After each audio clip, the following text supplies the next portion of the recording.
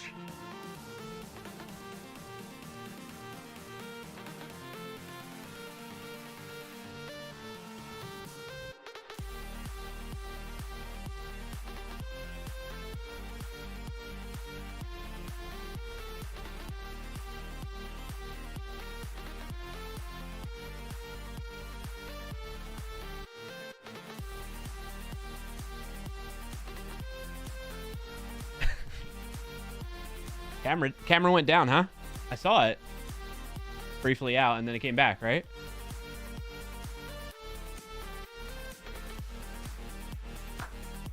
I had to find the beat there for a second. Or something like that. I think I was going too fast. I was too fast for the camera to handle. Let's do it again. Yeah, look, it's like lagging. Whee! How's my PC do when if I go that fast? Yo, tweaking over there. My CPU is fine and my GPU. 20% and 30%. Oh. This is cool. This dance brought to you by Elgato. Yeah. Ian08 says, what is a ghost's favorite data type? ABO Olean. Oh, the speak to text screwed that joke up. A Boolean. Welcome in and thanks for joining today, Rugmatford. What do you call a cow on a trampoline? A milkshake. How's everybody doing? Happy Friday. Welcome into the Clarkio Shenanigans Show. Every Friday at 12:30 p.m. Eastern Time. Right here on twitch.tv/ClarkIO or youtube.com/ClarkIO. Thank you all for being here. We got some fun in store for today. I was going to be early, but the cameras kind of caused the delay, okay? I'm just saying. You can't blame me this time, okay? It's just sometimes the capture card doesn't register the cameras properly or whatever. Something gets funky with it. Welcome and it does its thing. For joining today, Tony Loverstein. Welcome in and thanks for joining today, Ian08. Who set up the cameras?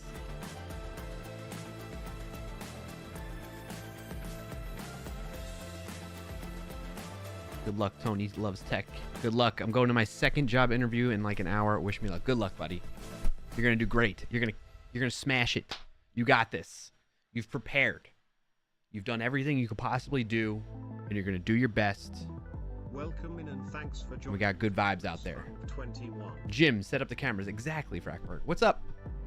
What's up, Chris Funk? Did you say funky? I did say funky. Something funky happens with the capture card every now and then. I don't know.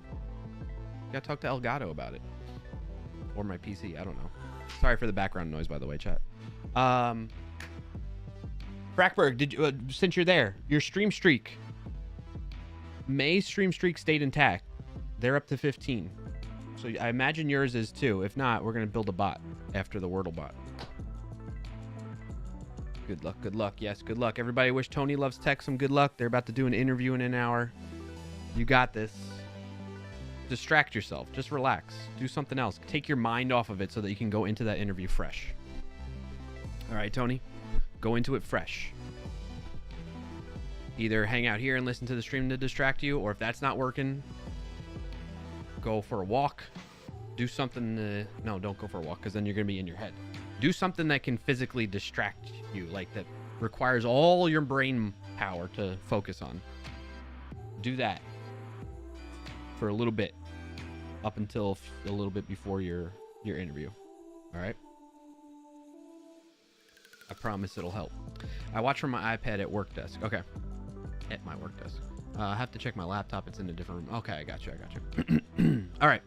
What do we have in store for you today? Well, the usual flow and agenda that you can expect, which is why many of you keep tuning in, because I assume it's two things. You enjoy hanging out with me, which thank you for that. That's very kind of you. And or you like the flow and agenda that we have, which is we do just chatting like this where we celebrate wins of the week. If you don't know what that is, type in the command in chat, !WOTW, and the Stream Elements bot or some other bot will respond to you and give you some more context on that. But the idea is we start off on a positive note, hearing each other's wins from this week.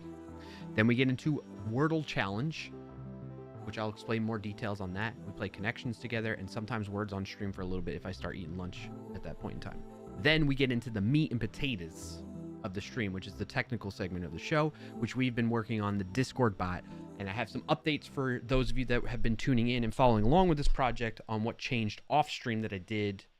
I don't remember when. It was definitely over the weekend, I want to say, because during the week, every time I thought or tried to start working on it, things came up or I just didn't get into it. So it just didn't happen. One of those things. But I did make some progress off stream.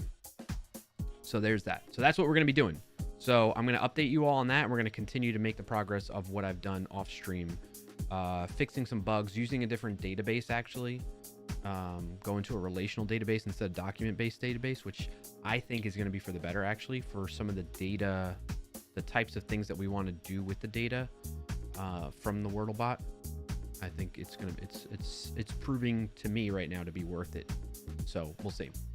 It might be just the way I'm capturing things too that's making it better, but in any case, we'll see. All right, so that's what we have in store for today. If any or all of that interests you, I hope you stick around and hang out. If not, thank you for tuning in at the very beginning of the stream here to get a taste for what you could expect for exploring this channel if you're new here. And if you do decide to go, I hope you have a good rest of your Friday and weekend, and maybe I'll catch you in a future stream. Okie dokie, artichoke. All right, how's everybody doing? What's your wins of the week? Get those queued up in the chat. While I'm waiting to hear from you all what your wins are, I know Frackberg has some that he shared on Blue Sky, so I'll be sure to capture, or he said to share those from there. He told me at the beginning, you know, in the chat room earlier at the beginning of the stream. So that's what we'll do for Frackberg. But other folks, get your wins of the week queued up in the chat. Again, it doesn't have to be anything huge. It could be as small as like, hey, I had a favorite snack today, right? Like peanut butter and jelly sandwich or something, you know?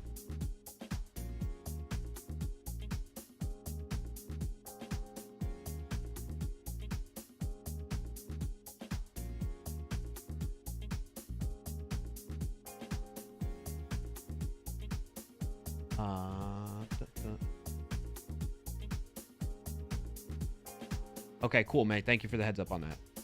I don't want to assume. I had thought that might be the case, May, but I didn't want to assume. So I tend to lean on the approach that you noticed. Okay, cool. But thank you for the heads up. Sorry if that made things awkward though, too. That was not my intention.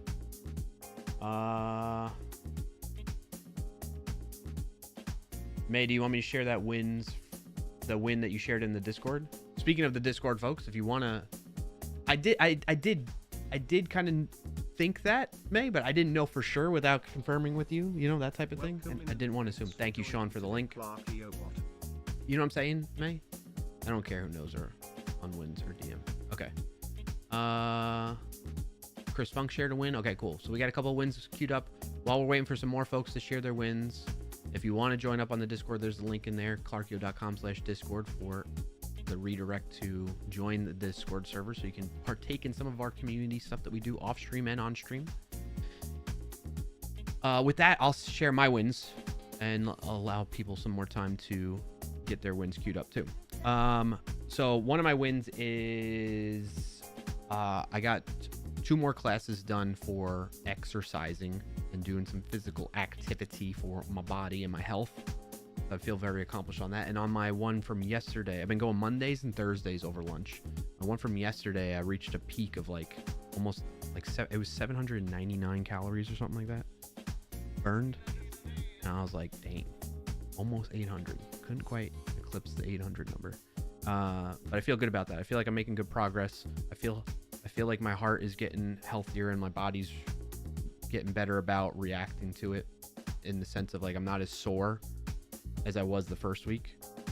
So it is true, it does get better until I start using other muscles that are not used to being worked, and those are sore. What else? Another win of the week. Kind of a loss of the week, but also I would view glass half full win of the week. Wednesday was like an off day for me. I was feeling kind of depressed, and just low energy. Couldn't really focus much. I ended up taking a sick day, and which reminds me, actually, I have to enter that because it was like midday where I was like, oh, this is it. I'm not getting anywhere with anything, so I'm just gonna take a sick day. Where was I going with that? So yeah, and I think the big thing to attribute to that though was like one. So my win with that is that Mrs. Clarkio is very, very supportive and really helps out a lot with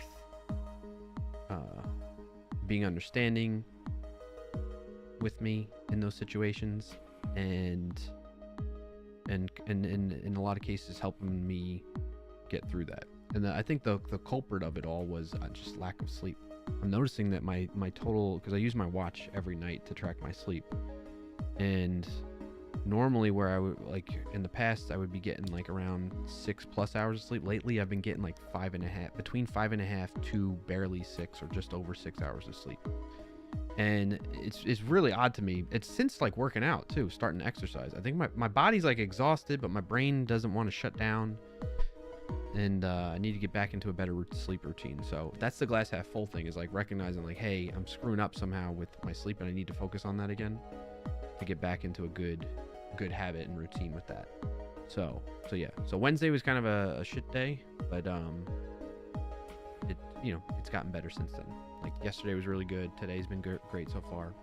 So that's another win, I would say, that recognizing that. Then as usual, the kids are all happy and healthy. They're all excited and doing their festivities for the U.S. holidays like Thanksgiving and stuff like that they've partaken in their schools and whatnot.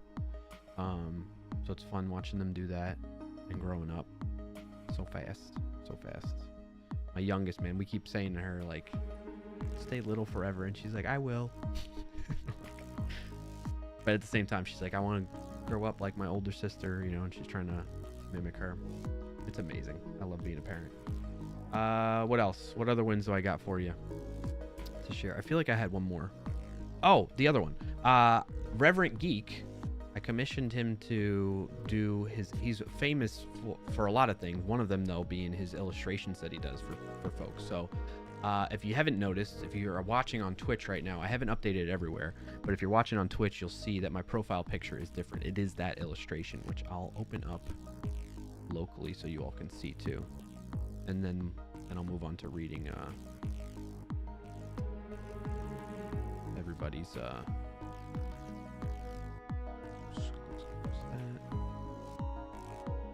open up so you can see.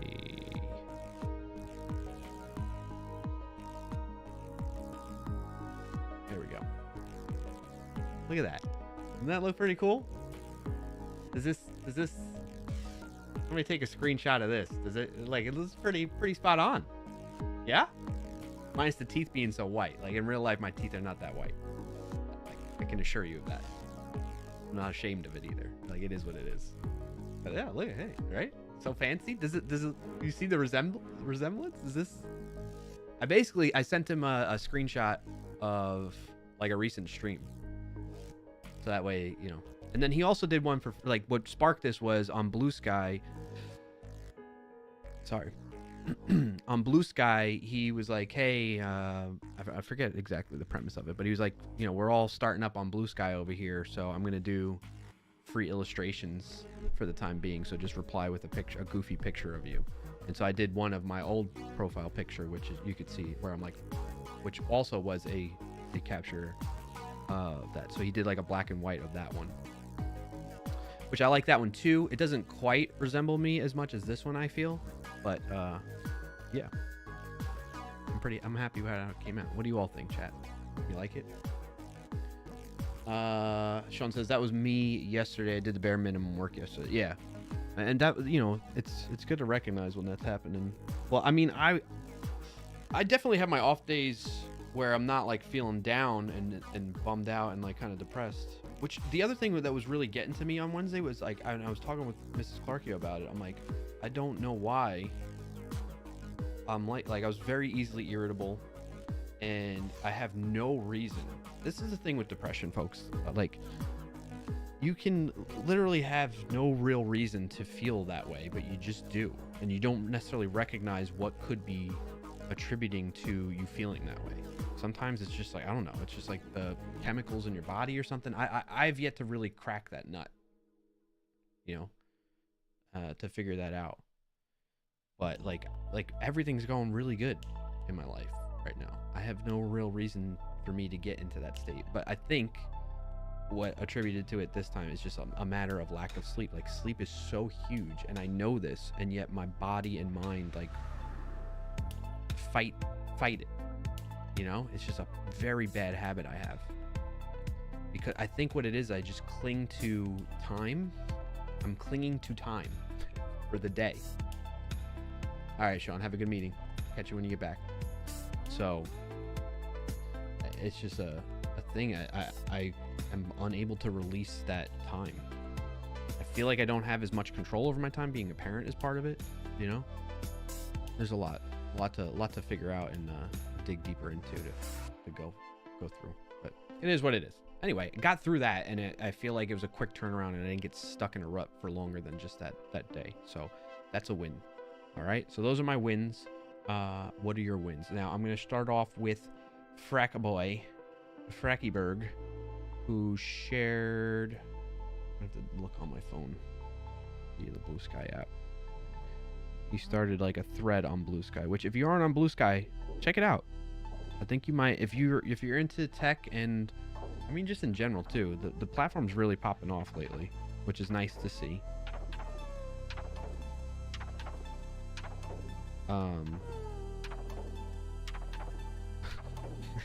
That reminds me. All right, so a former colleague of mine and buddy, who's now a dev advocate at Pieces, like the AI dev tooling company, or just AI tooling company. He posted on there about how he used an expression called wetware. Have you all heard that term before? I'm gonna type it in the chat so everybody can see too. Wetware, WETWAR, and he explained it as humans. Thanks for joining today, Clark. Thanks for welcoming me. I'm glad to be here. Wetware is humans as opposed to software or hardware. And I was like, I'd never heard that before. And I was like, we couldn't come up with a better term. Maybe skinware. And then I was like, wait, skinware is really weird. Sounds like a horror movie thing, you know? And he's like, I'm surprised you haven't heard that term before. It's an old term, heard it and used it a lot over the years. And I was like, yeah, today I learned. And then I asked him, I was like, is it because we're mostly composed of water and therefore wet? And he's like, yeah. And I'm like, okay, well, I guess I'm just a wet bag floating through space and not a meat bag. And he's like, your new social media bio. All right, back to Frackberg's win of the week. And actually, Rugmat, what do you got there? Human, what is it? What is this? Wetware is a term. Thank you, Rugmatbot. Is a term that often refers to the biological components of the human brain and nervous system. Oh, okay. Especially in the context of computing and artificial intelligence. It contrasts with hardware. Yeah. And software. In discussions about technology and neuroscience, wetware can refer to the idea of integrating biological processes with technological systems, or it can be used more broadly to discuss the human mind's capabilities compared to artificial intelligence. That's okay. Yeah, I mean, it makes sense, but it's just I've never heard of it before. May, I'm glad to hear you never heard of it before either. Did I miss anything else? No, okay. So anyway, yeah, I'm glad I'm not alone in that. But when he said he's been using it for years, I'm like, dang, this is the first I'm hearing it. All right, so Frackberg on Blue Sky, which you can check him out at solenberg.bsky.social, said that his win of the week was receiving feedback from his project manager that several people are talking him up behind the scenes for diving in and taking on work. So nice win of the week there, Frackberg. Congrats on that, and thank you for sharing. No ads right now. We did ads at the beginning of the stream. All right, I think I'm coming to the realization that even though I run the 3-minute ads at the beginning of the stream, that's only for pre-roll ads. It's not for these types of ad breaks, I guess. I don't know. But nice job sharing that, Frackberg. And shut these down while we're waiting on the ad break anyway.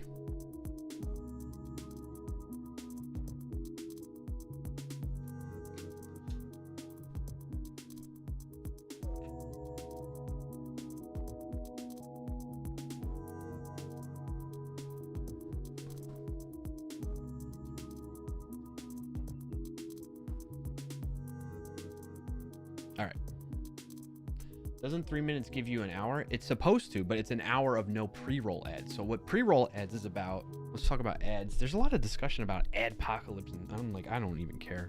But I just keep seeing a lot of content from like content creators that I like that tend to talk about just general streaming meta and that type of thing. And I'm just like, what is, what's going on here? So the idea is pre-roll ads are like for people that aren't subscribed to the channel or don't have Twitch Turbo. This is only on Twitch. YouTube, you can disregard this discussion. Basically, if they tune into a stream for the first time and they don't have either of those, like a subscription to that channel or Turbo, then they get hit with a pre-roll ad. And sometimes, like, it's happened to me where I'm like tuning into, thank you, Chris Funk, where I'm tuning into somebody's stream for the first time, then I'm like, oh, this seems interesting, or somebody like shared it and recommended it, that type of thing. So I'm like, oh, let me check it out, and then boom, I get hit with like, sometimes it's like 8 ads. I'm like, I'm not sitting around waiting this long. I'm like, I'm taking a potty break or something real quick, and I'm not gonna wait around that long to see a stream or something, like, I don't have that kind of time. Sometimes I just don't like it. It's like it's off-putting is basically what it is. What's up, Matt Bird's Quest? Good morning to you as well. Thank you for being here. How are you? What's your win of the week? So anyway, that's what pre-roll ads, like if I run a 3-minute ads, it will disable pre-roll ads for an hour for people in that category, so that if they tune into the stream for the first time, they get to see immediately what's going on and what I'm like, and make a decision on whether they want to stick around or not. Whereas ads kind of makes that decision for them if they get hit with an ad right away. So that's what's going on with that. May says, is the ad I got before you went live on Twitch and before I got gifted sub considered a pre-roll ad? I believe so. May. Unless you heard, like, so whenever I run ads, either manually or automatically, that Twitch does for me, because like I have it set when I'm streaming. The only time I manually run ads is when I go either at the beginning of the stream, if I remember, I run 3 minutes of ads to do that pre-roll ad thing, or when I go into BRB, I have it set up so that when I switch that scene, it automatically goes to it. Outside of that, Twitch is handling turning ads on, and I just get the alert so that I know that ads are coming on, and that's what the text-to-speech is doing for me. So those are like mid-roll ads when Twitch is doing it automatically, and we get those alerts. So, but pre-roll ads are for anybody that's new to the channel that doesn't have a subscription or Twitch Turbo. They will typically get hit with what they call pre-roll ads, which is a huge deterrence to people watching the streams, and it hurts streamers more than it helps, like, because like when that happens to me, I tend to completely get off the platform. Like I close the tab, or I close the app type of thing on my phone. So Matt Bird's Quest says good word of the week. Okay, I'll get to that in a second. There's a few other folks ahead of you that I gotta read their wins of the week first. So we did Frackberg's. Chris Funk shared a win of the week earlier, wrapping up work for the week and getting ready for travel for the holiday week. That's awesome. Congrats on that, and I wish you safe travels and all that stuff during such a high travel week.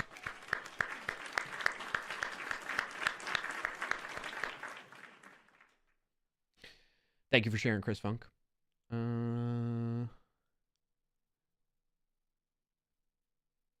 right, then I'm going to read May's next. So May shared in the Discord, which again, link to the Discord is clarkio.com/Discord if you want, or use the command !Discord in chat. May said, I made it back in town safely from my trip to my brother's house. Congrats on that. I'm glad to hear it, May. Thank you for sharing.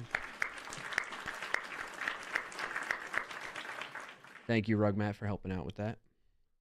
Sharing the Discord link. Yanni, or Yanisku in Discord, also was sharing that he His other win was he got a boat from the cottage during winter storm, and there's something else that he shared too. He got a new TV that supports HD TV. So big congrats to Yanni on that in the Discord wins channel that we have. Also, big shout out to Frackberg, who scheduled a doctor's appointment for, to start getting back into the route. What happened to the music? Let's get back into the routine of getting checked up on. So, big shout out to Frackberg for that.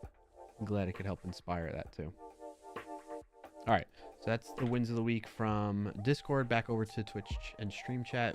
Sean 08, Sean A, win of the week. I'm losing weight. Congrats on that, and thank you for sharing, Sean. Very happy for you, buddy.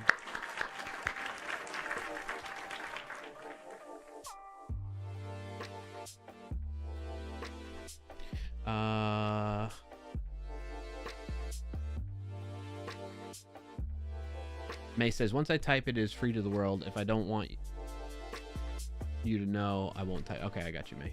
I'll keep that in mind. I like to just, just be safe.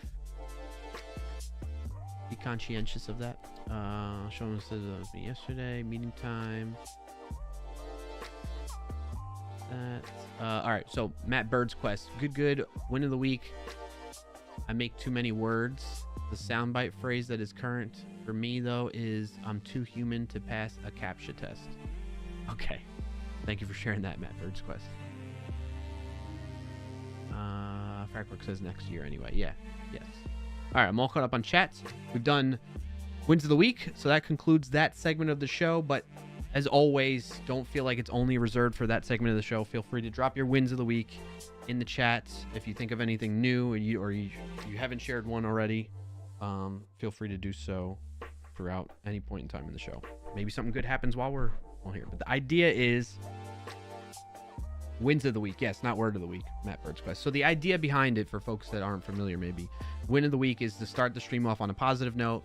Force yourself to think about positive things that happened over the past week instead of, for me, which is something that I've struggled with in the past, but I've been feeling so much better since doing this exercise on a weekly basis, at least in the stream, at least once a week, but oftentimes throughout the week, just thinking back on the day or the last couple days to reflect on the positive that happened so that I'm not dwelling on the negative as much. And I can honestly tell you, to my surprise even, because I was always skeptical of this stuff. I was like, this is just a bunch of foo-foo BS. That doesn't work. It freaking works. It freaking works. I do still dwell on the negative stuff at times, but not nearly as much as I used to. And so that's why I just keep practicing it, keep exercising it, so that I'm just going to keep getting better at it, to where less and less. I don't know that I'll ever get to a point, like, I'm human, right? I don't know if I'll ever get to the point where I'll never at all dwell on anything negative that happens, but I'm not doing it as much to where it just becomes this cycle of negativity and spiraling down into crap, What's up, JLMX? Thank you for sharing a win of the week in the chat too. Matt Bird's quest says, I'm a word nerd. Word of the week got me a bit excited. Oh, okay. What's your word of the week then? What was it before? Did I misread that then?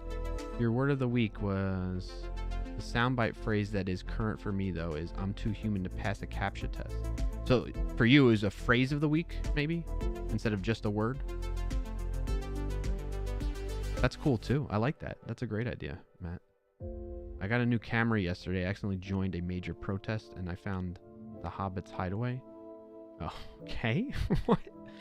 JLMX, win of the week. Just ordered a new keyboard. I've been using one that my son spilled apple juice on for the longest time. Nice. Congrats on that, and thank you for sharing. JLMX in the chat. So that's what wins of the week is about, and that's why I do it. It's to help inspire you all to do the same thing and help you not dwell on the negative as much, if that's a thing that you deal with, But yes, it has certainly helped me quite a bit, and that's why I'm going to continue to do that and share it with other people. So now people won't hear my popping noises when streaming code. Okay, I got you. Okay, cool. You got a new mic. That's awesome. Congrats on that, and thank you for sharing, Matt. Speaking of mics, I saw a YouTube channel that focuses on like videography. They shared, albeit a sponsored kind of video, but it was very convincing.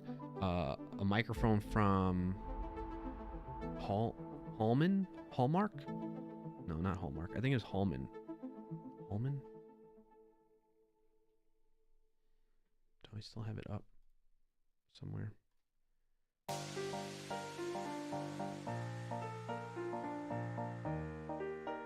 Harman Kardon? No. I thought I had added it to my cart. Yeah, I did. Okay. Hollyland Lark M2 wireless lavalier microphone. I'm kind of interested in it, or was looking at it once it popped up in my feed, because I wanted to, in a lot of the videos I do for work, which shout out to Sneak. Almost forgot. Shout out to Sneak. Thank you, JT. I'll catch up on that in a second. Holy cow, it's a long time too. Shout out to Sneak, my company I work for, a developer security platform. You go to snyk.io, sneak.io, that's how it's pronounced. They make this possible that I can stream on my personal channel every Friday like this. That's why they hired me on. And they don't endorse or sponsor this or anything like that. That's just my leadership giving me the leeway to do that. So shout out to them. That said, the videos I make for my company, which is part of my day job, I typically just use this angle that you all are seeing me at right now to record videos and whatnot. So, but I've also experimented a bit with other angles, and the microphone setup to do that was a pain in the booty hole. So I'm like I'm interested in getting more wireless lavalier microphone to test that out to see how the sound quality is. Because I do have a condenser shotgun microphone that I use that worked okay, but we'll see. I want to test it out. So I was interested, and it seems like a fairly good deal for the quality of the microphone and the flexibility they provide. So, oh yeah, we need a Sneak link. I'm gonna do that right now, Rugmat. Good idea. That's another win of the week. Thanks to Rugmat for thinking up the Sneak command idea. I'm gonna do it right now.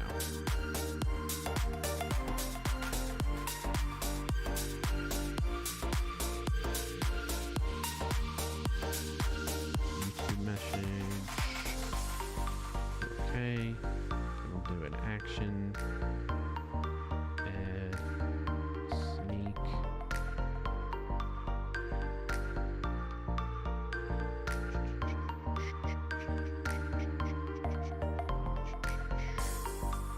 Sneak triggers.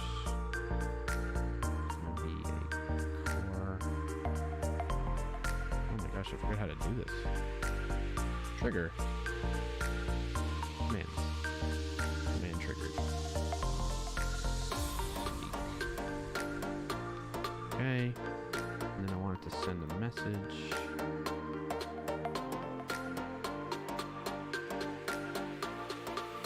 Copy these.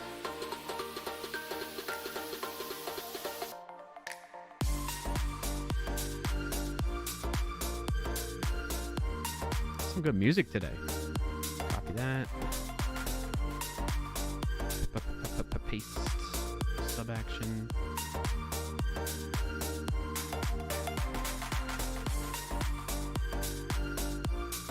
Archeo works at Sneak.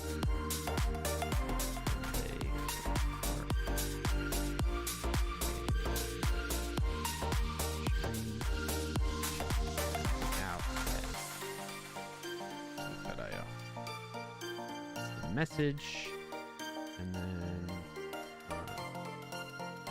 that sub command and paste. Okay, I got that added to StreamerBot if you want to try it out, Rugmat. Thank you for that. That's another win. I'm gonna add that to the list of my wins. Try out that. Oh, and I should add a Sneak YouTube one too, right? Let's do that too. Sorry, chat. I know you're not. I can share this with you while I'm doing it. We'll go commands. We're gonna. I wish there was a command ID. Just add Sneak YouTube. Sneak YouTube.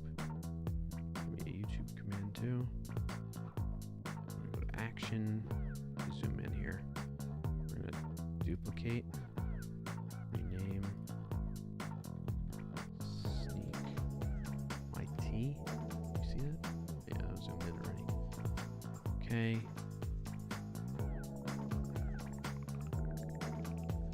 Check. Oop. Check out Scorpio's videos. Work at youtube.com/sec. And then just change the trigger to be sneak YT. Alright. Now they should work. Let's try them.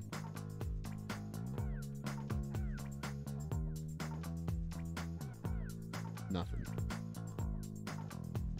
Oh, we got one on YouTube. It worked. Twitch, it did not work. Don't know why.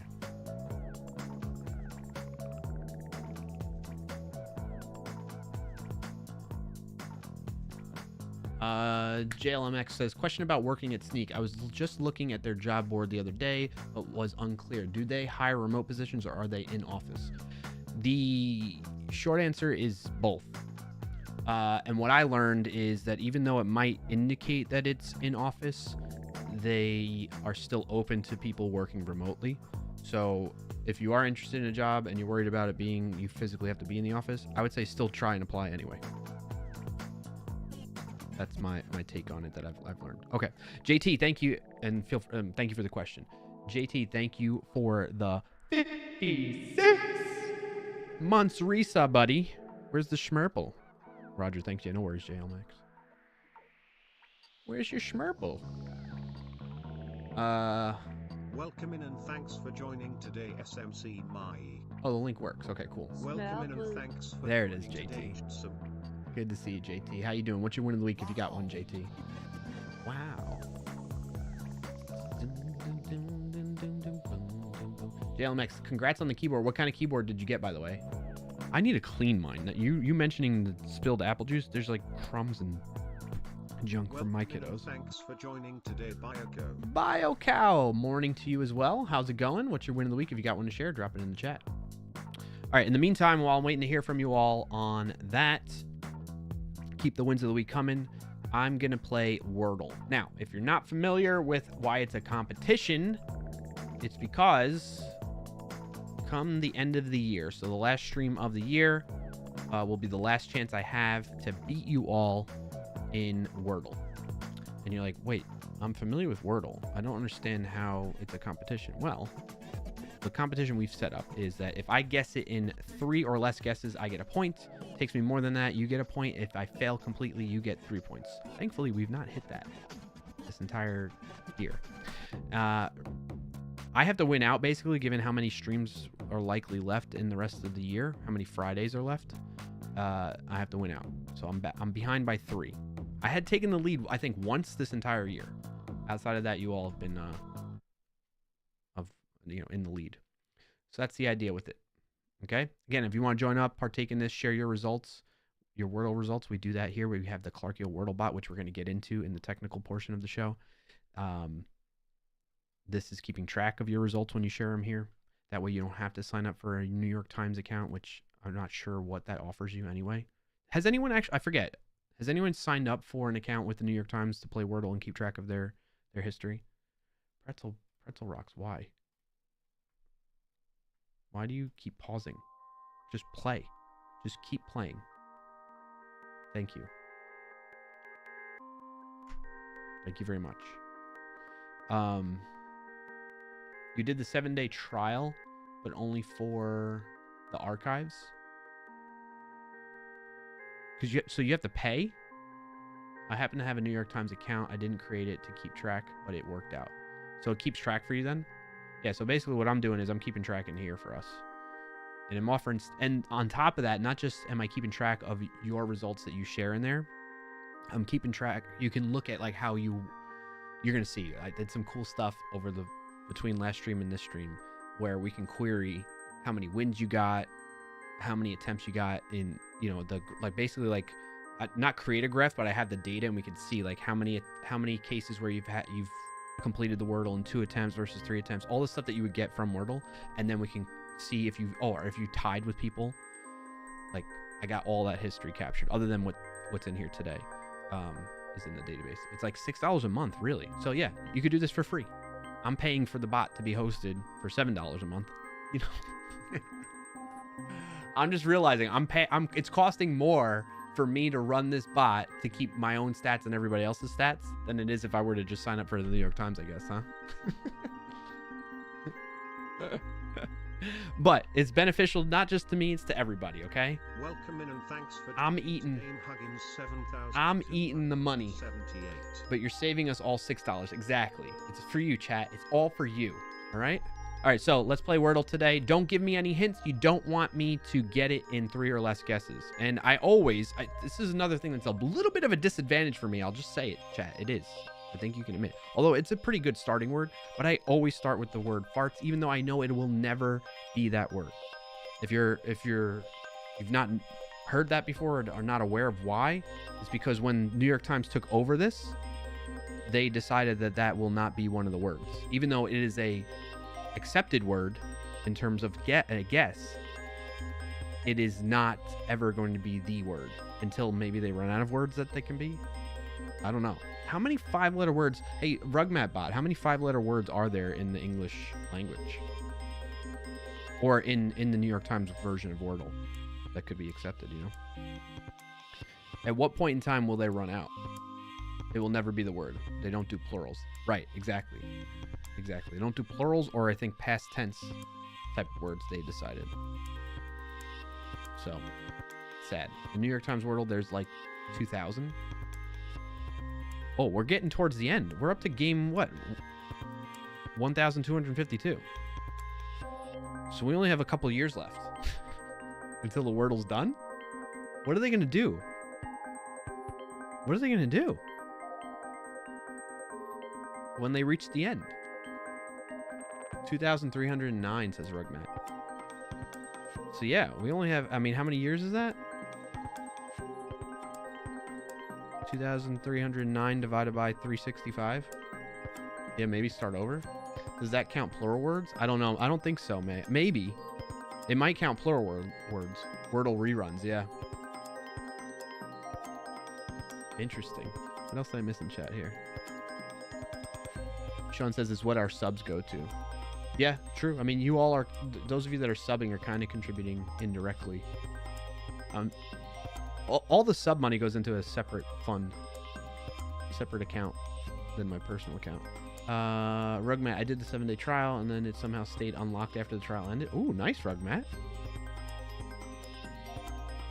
JLMax shared their keyboards, a Newfie Halo 75 V2. Ooh, nice.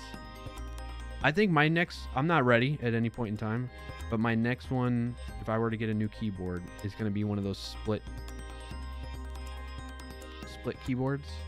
I forget the brand. It's the DeFi maybe, the one that has like it could be tilted, or what is it? The canter? Is that the right word? I'm gonna get one of those, and it has the LED lighting on the side of it and everything. They look amazing and beautiful. All right, I'm caught up on chat. You have the Moonlander, $1 million idea, right? Sixel. With 6-letter words and a few extra tries. Definitely BioCow. Huggins says, I've been looking at the Voyager. Nice. Marcus Voice Coach said, who needs a keyboard? Just have a microphone. True. You're absolutely right. Fair comment. Good to see you, Marcus. How you doing? What's your win of the week if you got one to share? Both from ZSA? Chris Funk says, I need to find a good one. I'm bouncing between a wireless and wired one right now. I really like the one I have right now. If I would make a suggestion, it's not a super, relative to how some of the keyboards can get price wise, it's not a super expensive one. It's relatively cheap in that regard, and they have different models that you can choose from, in different price points too. Royal Kludge or Kludge. Royal, ROYAL, and then Kludge, KLUDGE. I'll just type it in the chat actually. Royal Kludge, like that. That is the brand I have. I have the 84 It's RK84, Real Clutch 84 keys one. I love it. I got it with I don't even remember. Nice switches. The switches are hot swappable, and it's very good. But I've never had to switch out the switches. Hey, a pun. Music volume is a bit loud. Okay, thank you, Sean. It does feel loud in my ears too a little.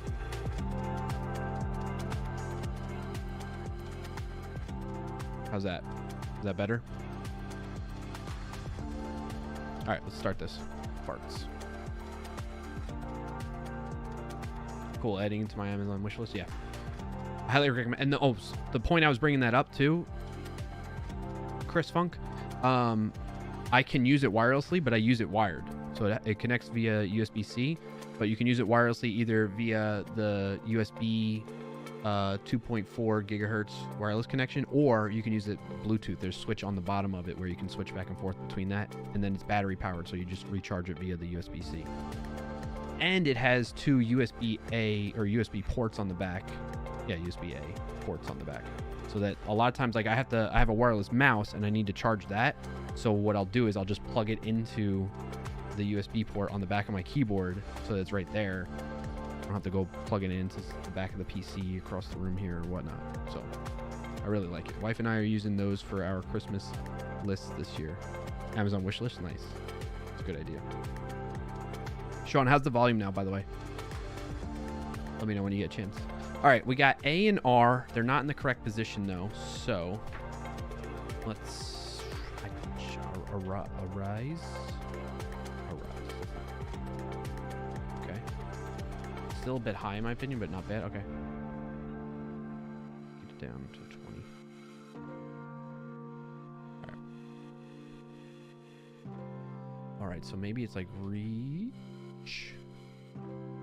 Has it been the word reach before? This is the thing. I don't keep like a mental model of what words have been used before or not.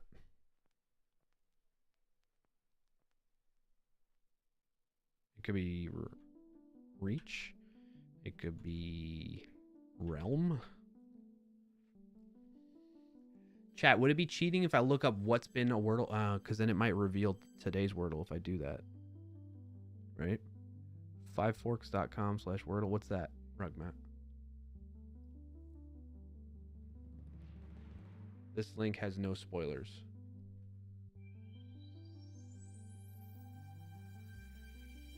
All past Wordles. So would it be... Well, let me ask you this, though, chat. Would it void... You use it more often now. Would it be... Would you consider it cheating for our competition if I did something like that? I'll let you all decide. You used it today?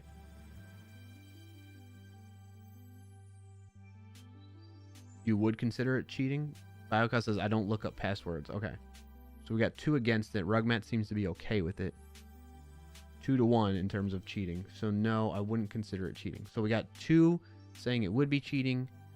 1 saying it wouldn't. Any other takers? Any other input on that? I didn't even know that existed, said Huggins. So maybe you're a third in terms of that being cheating, or just maybe not cheating, but like against the nature of our competition, right? Because it was never outlined that I couldn't do that. The only thing that I could not do is look up the word ahead of time to know what the word is. JLMX says feels sketchy, but not cheating per se. Marcus says you can play an IT version of Wordle here. Codal? Yeah, I've seen stuff like that. That's pretty cool, though. Thank you for sharing, Marcus. All right, so I'm going to lean towards not. I'm not going to do it. Biocast says, only research I do is sometimes look up the definition of a word to see if it exists. Yeah, there's times where I've wanted to do that, but I've avoided that as well. I've never... Let me put it this way. I've never in the past, even off stream, when I play on, non-stream days, I play pretty much every day for the most part, unless I get too busy or distracted. I generally don't look up anything. Not generally. I have never looked up anything until maybe afterwards, where I'm like, what is that word? You know? Marcus says, I keep meaning to look up procrastination, but I never get around to it. I was gonna say same, but I got you, BioCow. All right, so I won't look up past Wordles, but I feel like that puts me at a disadvantage here. What other, like, I feel like I've guessed Reach before, but I don't know if it's ever been Reach. I want to say it has. I don't think it's ever been Realm before. And those are pretty good guesses, like letters to add into the guesses here. So even if I don't get in 3, then you all get a point. Like, this is really tight.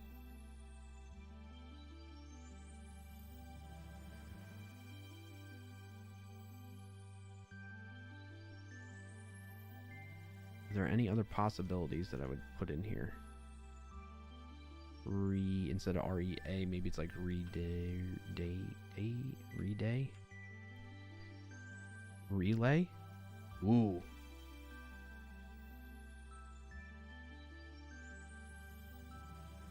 Could be relay, repay. I think I like that guess better. But has it been relay? Oh, man. Or it could be relax. Oh, no. I'm getting too many possibilities here. I gotta pick one and send it. It could end in ER. That wouldn't likely be the case, because then it would have to be like something A-ER. Because A can't go in the second position here. Are you just trying to bait me, Sean? Is that what's going on here? I think Sean, you're just trying to throw me off. I think it's gonna be. You know what? I'm gonna lean with this. It's like the theme for this week. I needed to relax on Wednesday and just kind of get through shit. I'm gonna go with relax. No, it wasn't even. I wasn't even. All right, I got an L though. I got an L. Okay. Damn, chat. You're getting a point again. All right. Oh, it's probably learn.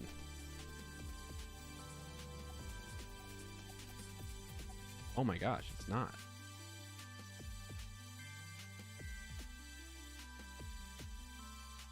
If you feel like cheating, try the link above. Play code. I'm not going to do that, Marcus. Now it does get it. Now it doesn't get it at all, you think? No, I got this. There's no way I'm missing this, right? No, there's a way. There is a way. Is it Pearl? Are there any other possibilities? Pearl, Jurl, Whirl, Durl. It's got to be Pearl. Sending. Yeah, okay. Dang it, chat. There are so many possibilities there, huh? All right, let's pop my answer in here. Nice job, Rugmat, getting it in 2 attempts today, by the way. Yeah, I think you got a solid win in there. You might be a solo winner and no tie this week for that one. All right, on that note, though, that puts you all up 23. Let's edit this. 23 to 19. I don't know if I have a chance to catch up to you all now. How many more Fridays do we have that I'll be streaming? I don't know if I'm going to stream next Friday. Chat, I don't know if I'm going to stream next Friday. I need to look at a calendar here. So we got the 29th, which is the day after Thanksgiving in the US here. I don't know if I'm going to be streaming that. And thanks for joining today's Wordly answer is. Thank you. And we have December 6th. I'll be streaming. December 13th, I'll be streaming. 20th. So 1, 2, 3. So let's say, all right. So I'll be definitely streaming those 3 days. December 6th, 13th, and 20th. Oof. I literally have to get it. I'm down by 4. I need to stream 4 more times between now and the end of the year and get them all in under 3 guesses. This is not looking good for me, chat. This is looking great for you all that you're going to win. We also need to have a stream where we discuss what we're going to do. So we're definitely going to donate to charity. And then on top of that, I feel like there needs to be... No, I think we should just leave it at that. We should just leave it at that. We put it in the... Like, I was kind of adding in here, like, there should be like a fun, trolly type of consequence But in the rules, at the end of doing this for the year, around December 2024, whoever wins will get to choose a charity to donate to. So we're just going to stick to that. No troll consequences. What we could do is, starting next year, we'll do the competition again in January. So in January, on a stream in December, we'll decide what we're going to donate to. In January, when we start the new competition, we'll make a decision on like a different consequence, maybe. You know? Pop-up stream and go over this year's list of what you hope to accomplish. That's not a bad idea, May. I like that. I tend to do... So, one thing to note in that regard, May, I think you've been around long enough to notice it, or have experienced this. Maybe, maybe not. On my stream anniversary, which is January 4th, and on the 25th, it'll be... Or on 2025, it'll be 5 years coming up next year. Right? No. Oh my gosh. What am I saying? I started in 2018. It'll be 7 years. Jeez, I was cutting time out. It'll be 7 years stream anniversary on January 4th. So I generally reserve that to reflect on past experience with streaming and that type of thing. So we'll definitely do that. We'll definitely do that. Because there's a coder who doesn't get Perl. Yeah. Is that the codal for today? Is that what you're saying, Marcus? Did I miss anything in chat? I might have missed your messages in chat earlier that you maybe were looking to get a response out of me. So if you did, just send it again. Let me know.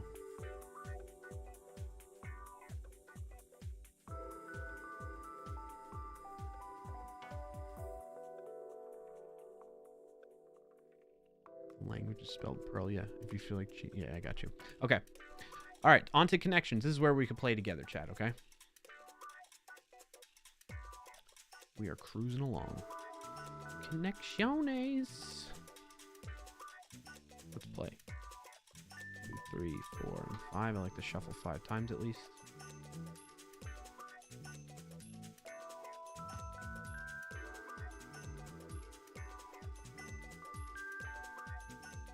I gotta sneeze.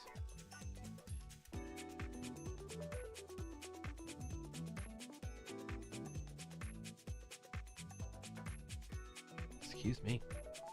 All right. What do we got? What do we got? What are some words that have connections? Coverage, perspective, exposure, zoom, attention. We got press, coverage. Marcus says, for my win of the week, I finally managed to find the time to finish my Hangman game so it can be played by voice on my phone. That's super cool to hear. Congrats on that, Marcus. Thank you for sharing. All right, JT and JLMX. JLMX says lens angle shooter zoom. Zoom shutter exposure lens. Zoom shutter exposure lens. JLMX, you're saying not angle. Okay, let's go with that. Well, thanks for joining today, Bald Bearded Builder. You gotta say this is the worst World of Warcraft stream you've ever watched. I would definitely be in agreement with that. Well, why wasn't it that? You know? Exposure, shutter, lens, zoom? Maybe it is angle? No, because then it might be position too, right? It might be zoom. Or lens is probably not in it. This is probably about lenses, right? What can you do with the lens? You can adjust exposure, the shutter speed, the zoom, right? Exposure, coverage, press. Oh, okay. Exposure, coverage, press, attention. Yeah, I like that. Nice publicity. Slack, Teams, Zoom, Meet. Why'd you spell meet that way, Marcus? Oh, because you're doing voice to text.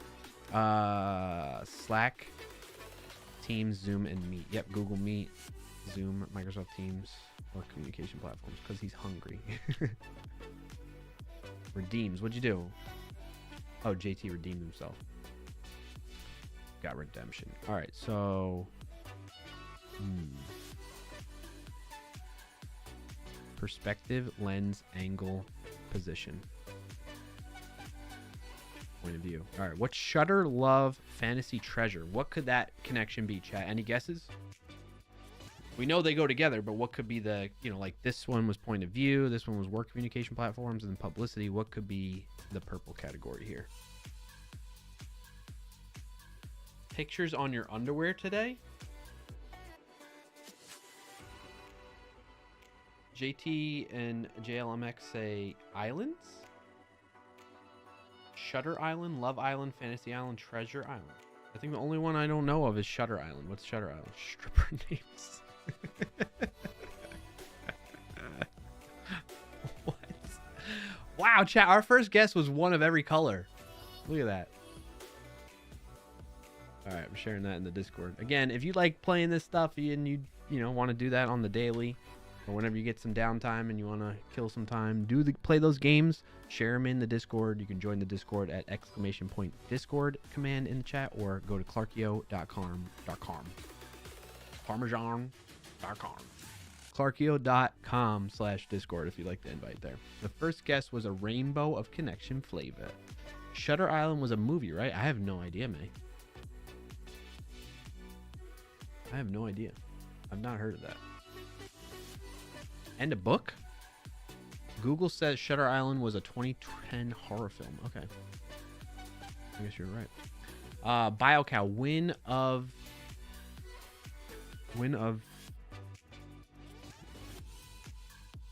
is that win of the week? You use different win of WOFT. I'm trying to think what you mean by FT. I think you mean win of the week. Watched a tree fall across our road yesterday. Trunk about a foot wide and 20 feet long. Broke up into 6-foot chunks on impact. Wow. I live in country on a cul-de-sac with only 2 houses past me. I finished clearing the tree pieces just as my elderly neighbor was headed out for her doctor appointment. She would have been stuck otherwise. Oh, wow. Hey, that's very kind of you to do, BioCow. Congrats on that. And I'm glad everything worked out. Holy cow.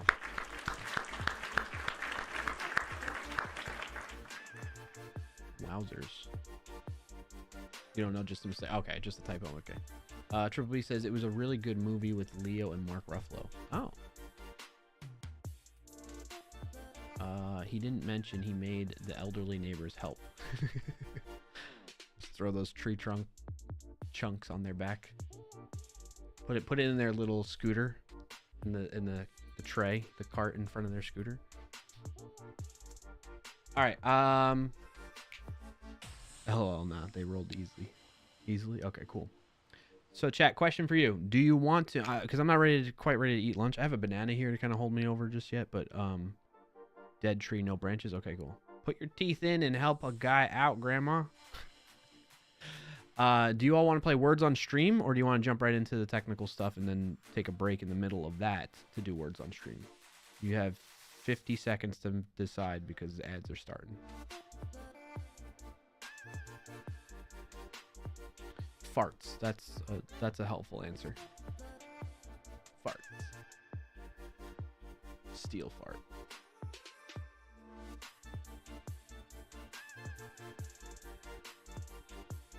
That's not quite it, buddy. Or I don't have it anymore.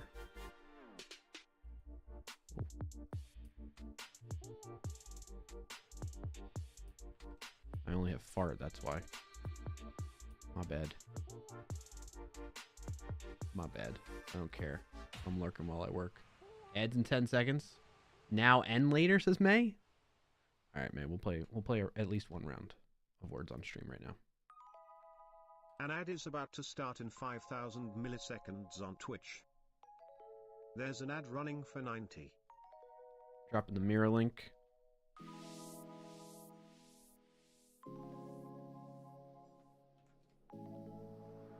If you're watching over on YouTube, you won't be able to participate, but you can do so.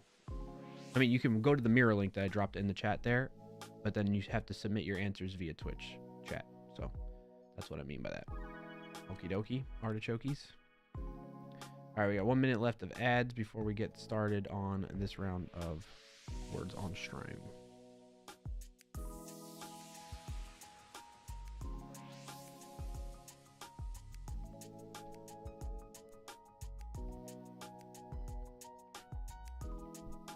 Triple B shared a win of the week, said, had a great first Connect at work. That's awesome to hear. For folks that don't know, Connect is Microsoft's way of doing performance reviews.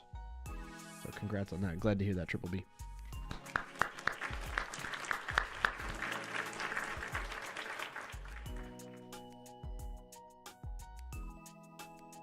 $20 seconds.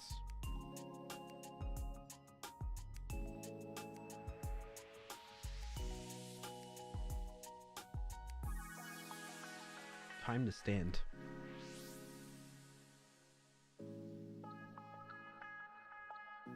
Apparently they haven't watched any of my content. Wait, really?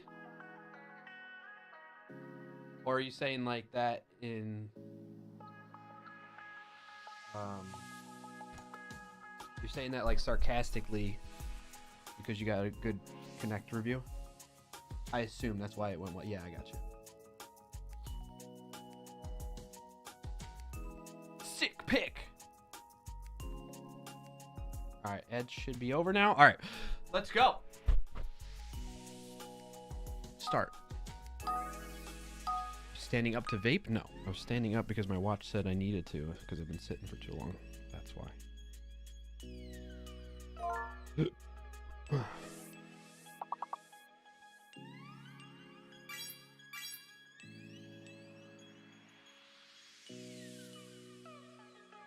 Welcome in and thanks for joining today, Rawsome1. What's up, Rawsome?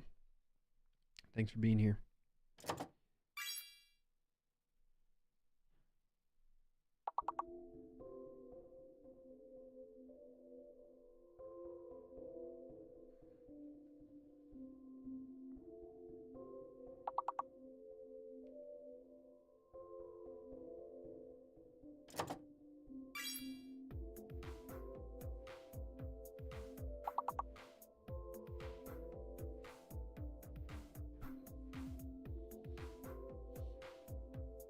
My kid apparently got knocked in the head and has a nice lump on the side of their head at school today.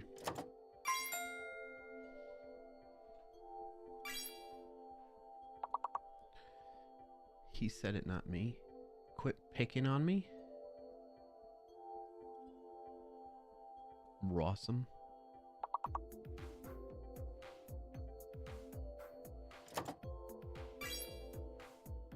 Wait, how am I supposed to say it? Am I not saying it right? It's I Rawsome. Rawsome one? I are awesome. Oh. Sorry.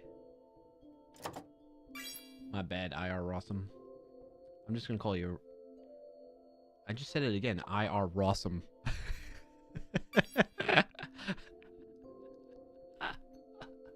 I'm so sorry.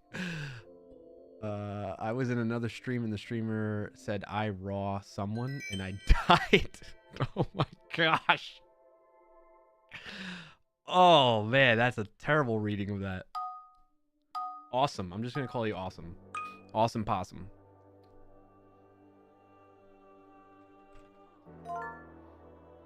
Oh man, you beat me to that.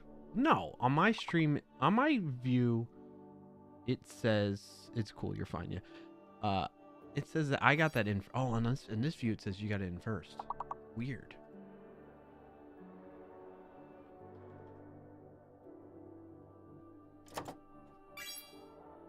Somebody do deer. Crude. Somebody do rude.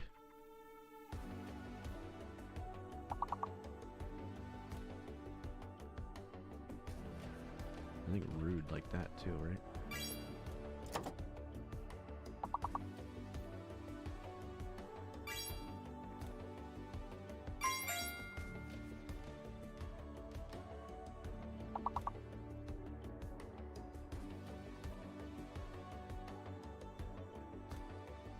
All right, John.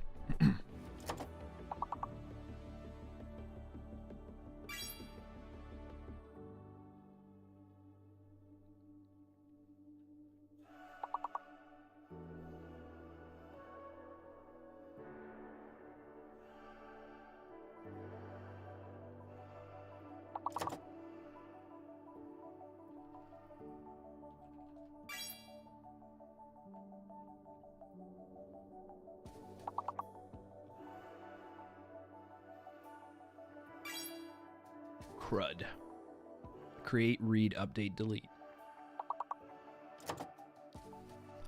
All right, we got deer, we got read, we got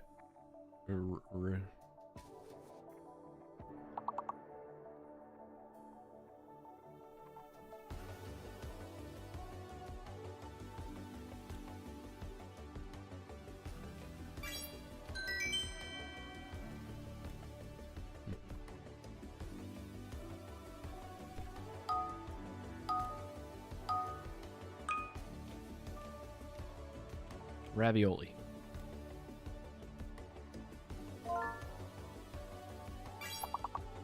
Privacy. Of course I would see that right away.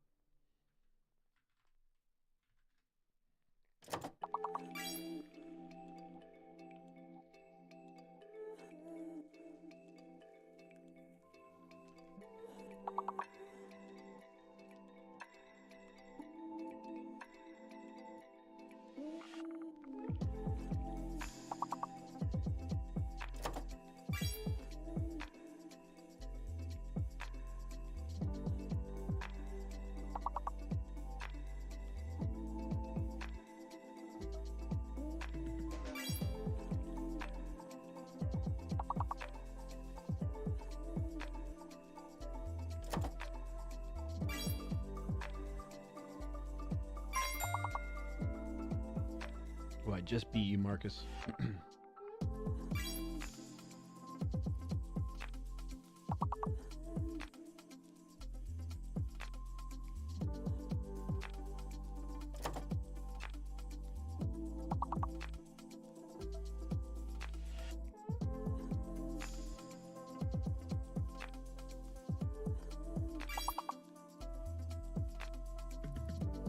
Why did I put it as commands in the place?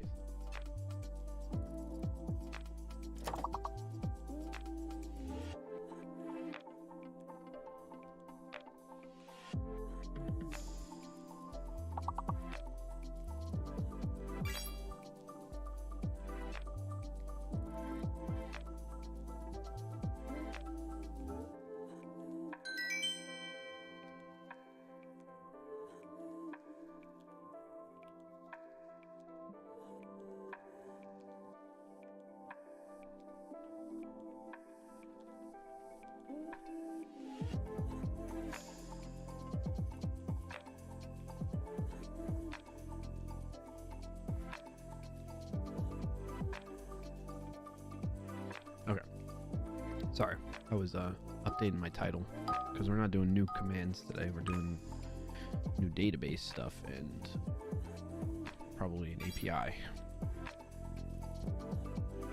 Portugal? No.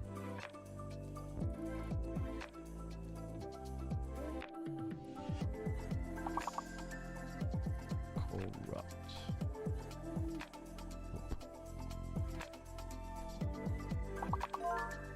Oh, it's just 2 R's. I did 1 R. Court.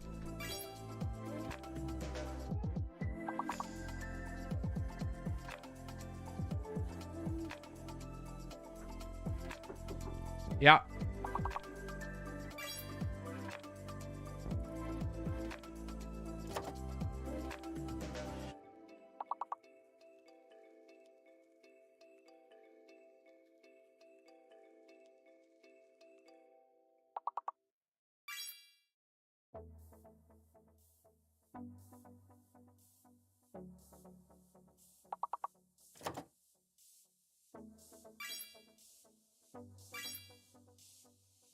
All right, I got lunch, chat. It's lunch break time.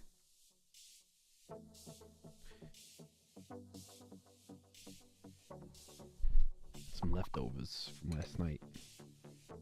Some chicken, rice, cherry tomatoes, chopped cucumbers, and tzatziki sauce, and hummus.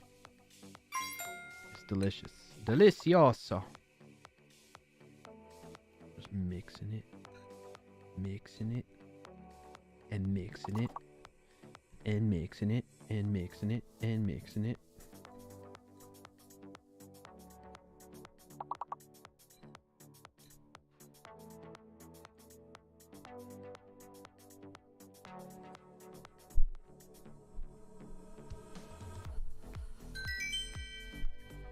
Sounds great. You're jealous? It is great.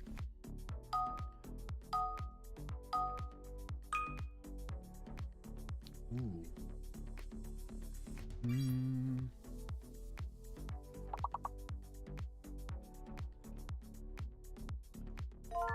Yeah.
Ooh, one more, chat.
It was nope. Nope. We missed that one.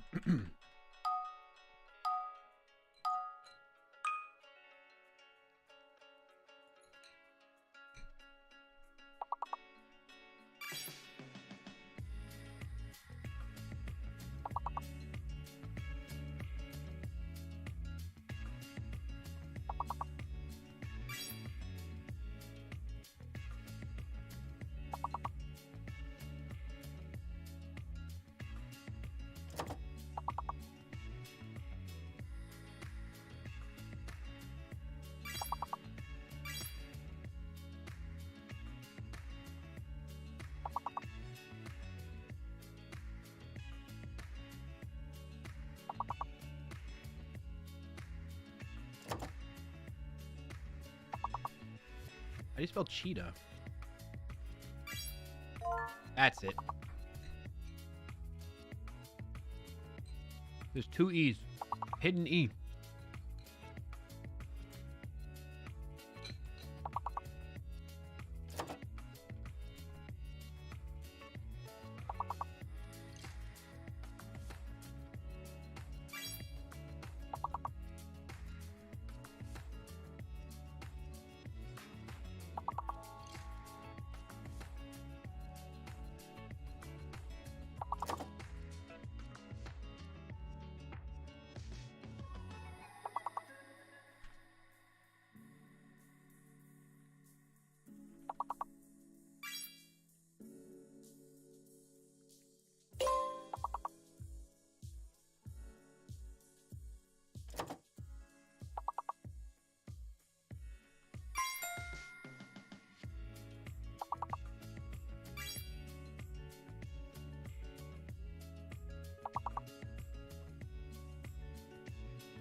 What the heck? What is this?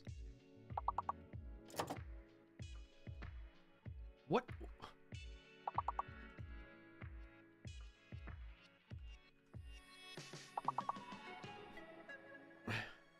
Tapioca?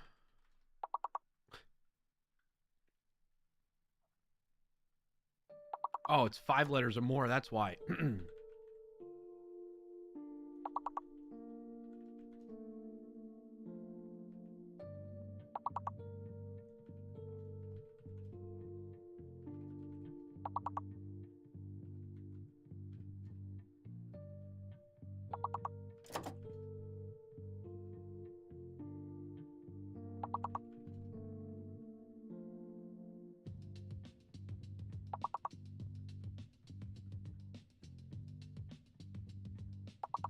Welcome in and thanks for joining today, Janisku7. Ballet. Got one word.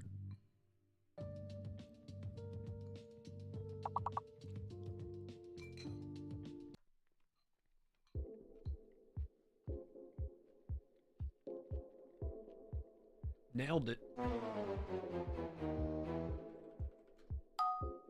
One more.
Outfits. I was like, what is it? I couldn't think of the word. Nice job, Yanni. Good to see you, man.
I don't know.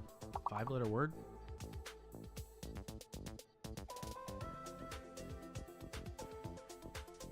Archipelago? I don't know.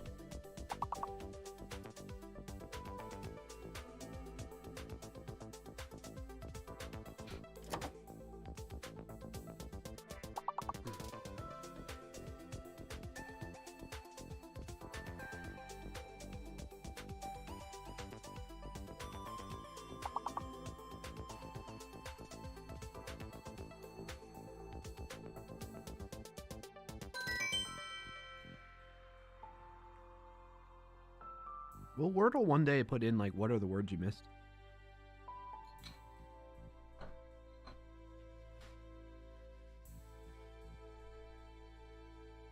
You know?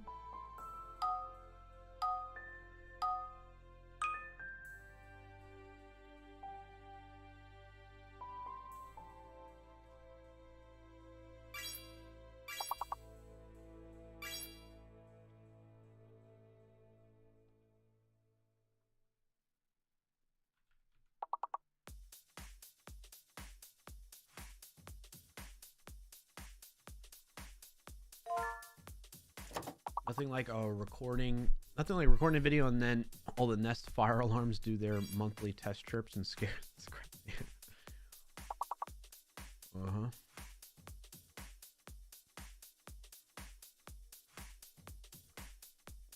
Alright, I'm done eating. So it's our last chance, chat.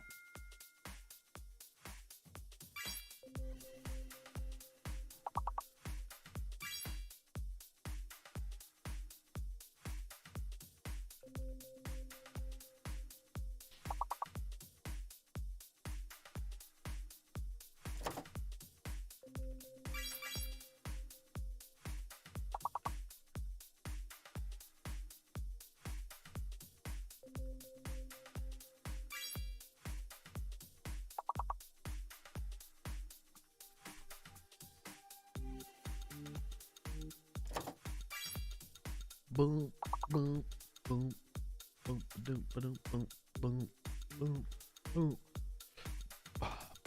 boom, boom, boom.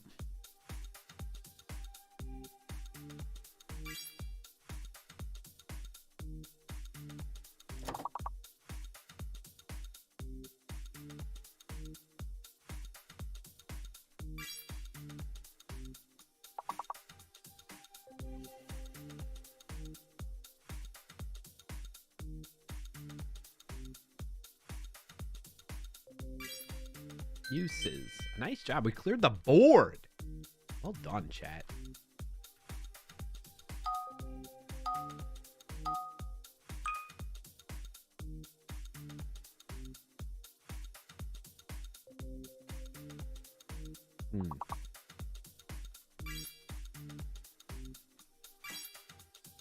I think S is fake.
Gargle.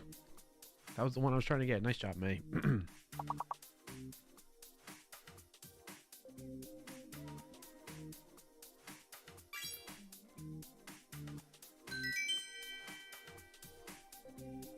Done, chat. Well done. Level 11. Whoa, 3 N's? Baseball mannequin. Maniac. Coin. Okay.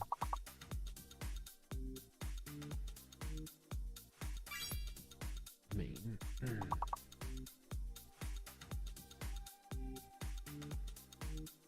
Nano. Manic.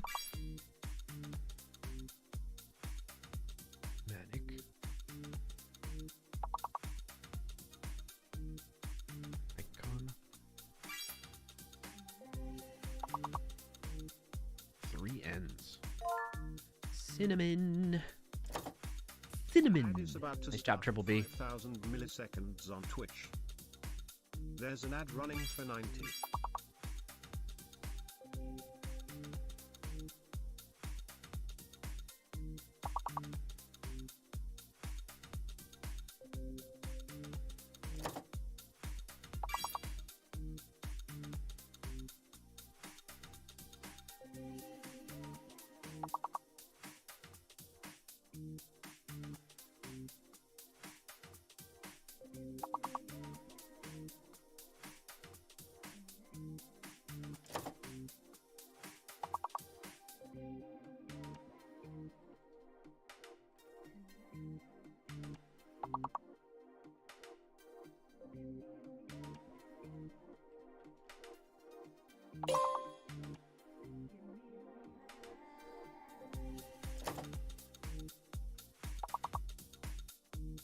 Welcome in and thanks for joining today, Mr. Savagery.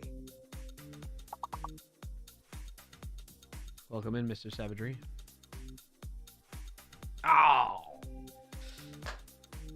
I don't know. I don't got another one, I guess. Ah! Level 11. That's not a great round for us, chat. Hey, but good job. Good job. We tried. We tried. In the middle of an ad break, too. Nice job, May, Yanni, Marcus, Voice Coder, Triple B, Bold Bearded Builder, and Mr. Savagery coming at the end with the 10 points. Appreciate you. Hope you enjoyed that. Now we got to move on to the technical portion of the show, though. So, hope you stick around and hang out for that. If not, totally understand. Appreciate you being here up until now. And I hope you have a good rest of your Friday and weekend if you're not sticking around. All right, lunch break over. Time to get to business. Now, I got to catch you all up on what we've done. Now, for those of you that maybe aren't aware at all, we play Wordle off stream and on stream. And we built a bot over the past few weeks that will keep track of everybody's results and stuff like that. And it's been working fairly good, other than like one bug that popped up, which I think we addressed last stream, and that was the end of what we did last stream. Then off stream, what I did was I have set it up to where I'm using a different type of database. So if you've been following along with the project since the beginning, you know that I was using AppWrite and their document DB based database, which is basically like a JSON object, curly braces, curly boys, and then a bunch of properties in there. Which, in fact, I think I'm still logged in here, and you can kind of see what this looks like, right? Oops. Look at the data.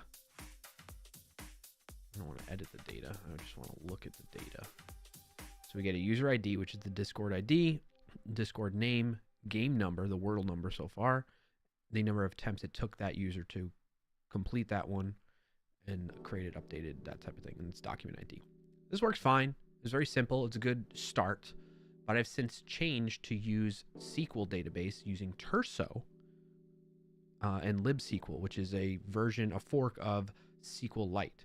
What I like about that, if you all remember, if you tuned in last stream, when I was testing things locally and making changes, I was actually updating the production database instead of some other environment type of thing, which is unfortunate, because then I mean, it's okay. It's not that big of a deal because it's not like this mission critical app or anything like that, but it's unfortunate in the sense of like it's tarnishing and making the, you know, live data all kind of messy, and I have to go in and clean it up when I'm done, right? Beware of no data type. Yes. So, thank you for that, Marcus. So everyone has a test environment. Some are lucky enough to have a separate production environment. I see what you did there. I like that. So I did that off stream. In fact, I got to get signed in actually. So I don't think I have it signed in here. If I go to Terso to look at my database there, I think I just used GitHub.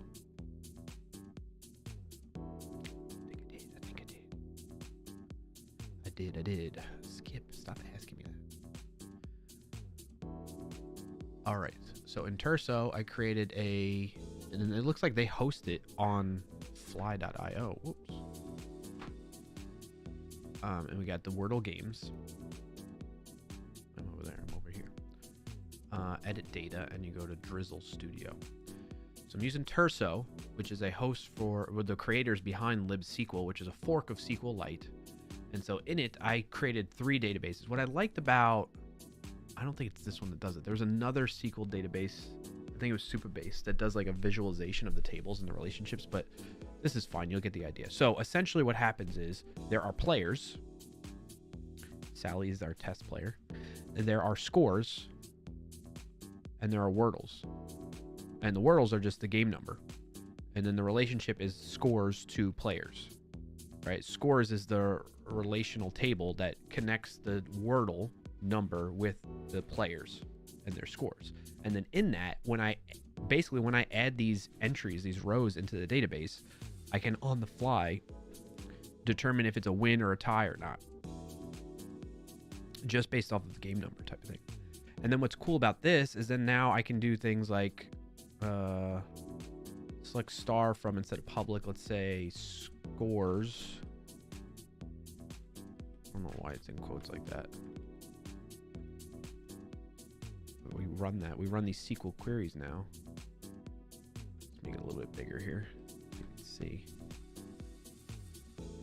Why is it not actually zooming? What's going on? Oh my gosh, what is the lag? My Lanta. Something with their website. There, the website's lagging. So you can see all the scores. So let's say I want to go based on this. So like where. Oh my gosh, why is it lagging? What is going on? What's the benefits of libSQL? It's a very light error code out of memory. Okay, cool. It's a very lightweight SQL database, essentially, is what I gathered out of it. And what I like about it is, well, let's learn more about it. Actually, let's go Terso. Databases for all. Database for all multi-tenant application. I mean, they have all these other, like, for real life, you know, big high processing type of enterprise like applications or business applications, that type of thing. They have a lot of other fancy stuff with it, but the big thing, I'm just using it as like a hosting provider right now. But they also have libsql, which is SQLite for production. So it's the most deployed database in the world, affordable to run, replicate, and scale. But you can literally make it just run locally or over a network. So that was what's appealing to me in the sense of what we were running into last stream, where I was I have a local instance of the database. Let me get that set up real quick actually too. Let me get connected to the code space. So basically within a GitHub code space, I have a database, which is just a file. Microsoft Access, it brings you back, yeah. And I can use that locally. I can sync it with the remote one. So the one that's in production, I can tell it to sync in the sense of like pull in the changes from that to my local instance of it. If I wanted to work with like real data, that type of thing. It's a bit like Microsoft Access for the web, maybe. What's the benefit of libsql versus SQLite?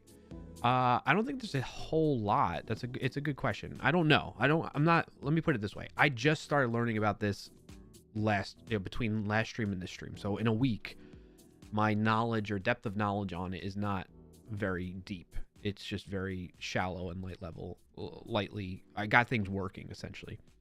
So I mean, I'll share it with the link in chat so you can check it out if you want, Chris Funk too. And you can start making some sense of it yourself too. But I mean, great questions. I don't mind the questions. I just wish I had better answers for you.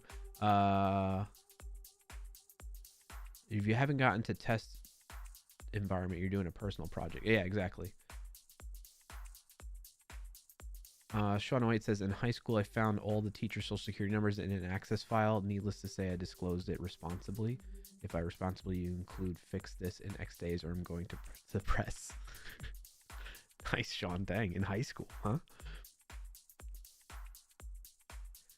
Is this all connected now? Yes. Okay. And so then I got that set up, and then you can see here I have like local DB folder. I have a full local copy, that type of thing. And then I just changed my configuration. So I use Drizzle as an ORM, object relational mapping tool. I have experience with Prisma in a work project for Sneak in the past, our bug bash or our big fix app that we've built to do competitions with. So I was like, okay, I could use Prisma, which is an option, and I'm familiar with it, and I can probably be way faster, but let me learn Drizzle. So I'm basically using this side project, this Discord Wordle bot, to just learn about a ton of new stuff. Like I learned about AppWrite and their document DB approach in the previous iteration of this. What else have I learned about through this project? I learned more about the Discord API and Discord JS SDK. We've been playing with Bun more, so it's been great with that. Oh, I was also trying out Postgres too. That's what PG is there for. I'll probably get rid of that. And then like learning different patterns and structures to use, like you see here, the file and folder structure. I created a DB folder, which is different from what we had before. And then in there's the index that can give me all my functions that I want to expose to the rest of it. But then that will eventually, I haven't gotten it set up yet, but that will eventually call into the different function, DB functionality. So I have the insert set up, which is kind of cool or interesting because you're using Terso as like the API to access the database directly here in this case. So it's like a combination. It's been very weird now that I'm like looking, like, because I haven't looked at this since probably over the weekend. Like I'm not really using Drizzle ORM other than to set up the connection, and it creates the DB. And then I guess I am using Drizzle in the sense of, yeah, because when I go into here, you go DB is from that. Oh, it's from, so it's I was thinking that is literally Terso, but that was me saying this is code for the Terso database, not Terso itself. So I am using Drizzle. Sorry, I take that back. I'm refreshing my memory here on this. Create a Terso client that connects to it. The other thing I need to double check before I share with you all, just in case I accidentally open up the env file. Let's make sure cloaking is on. Okay. And so this file here was me messing. So what I would do is I would run bun run terso, and I would just test it out against the database, the remote database at the point in time. So you can see I'm doing like the database URL and then the auth token, or if it's not prod, by the way, which I'm setting as an environment variable based on node env being production, then it goes to the local config like that. Only ever used entity framework myself. Yeah, well, so it's interesting you say that, Marcus, because before Prisma, which I only started using Prisma maybe a year or two ago, and started learning how to do that with Node and JavaScript and that type of stuff. The last time I used an ORM was my .NET, C#.NET days with Entity Framework. So, Chris Funk says, at a former job before I became a dev, part of our scheduler was in Access. Really? Interesting. That's rough. That's rough. And then so the last bit that I'd say I did off stream was I set up this. I mean, I had this before, this get score history, but I configured it to where it would use the terso stuff that I created. So instead of the working with AppWrite document DB that they offer, that service, which also the other reason why I'm moving away from that is that the only region they host in is in like Germany. So there's not a lot of options for, you know, other resource centers that they have or other hosting centers that they might have around the globe that are closer to me. So like nothing on the East Coast US, or even in like London, that would be even a little bit faster than going all the way to Germany, you know? So this will speed up things quite a bit too. It feels faster just from having like less network latency. So in any case, what I did was, in fact, I'll run it right now because I need to update with our latest bun run local util and then get score history. And I should say just get the last, say 101, just get 100 because it probably got all the other messages so far. Marcus says, when I worked for DHL, a lot of the company was driven by Microsoft Access. Really? All right, so we should see that it added, should have added a couple at least. Let's see. Man, I'm congested. Here we go. Found bot message. Bot message. Did it add anything out of that?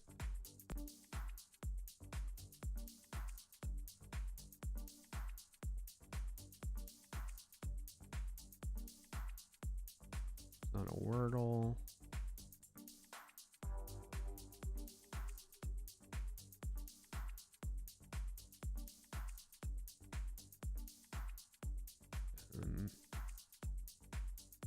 Interesting. Total fetch messages 200. I wonder if it got the latest Wordles though. Let's see if it has 1252 in the database.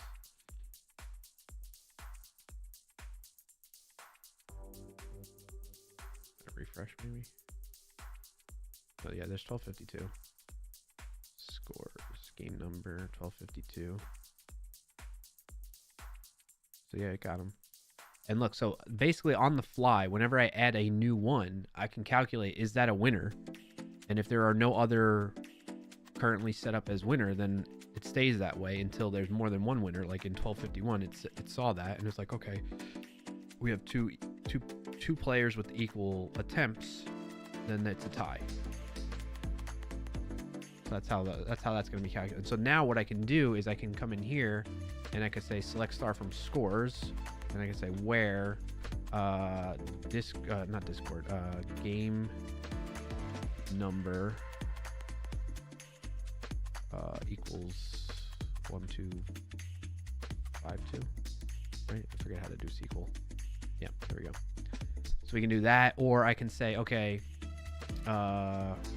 where, let's get my, like, what's my Discord ID for me?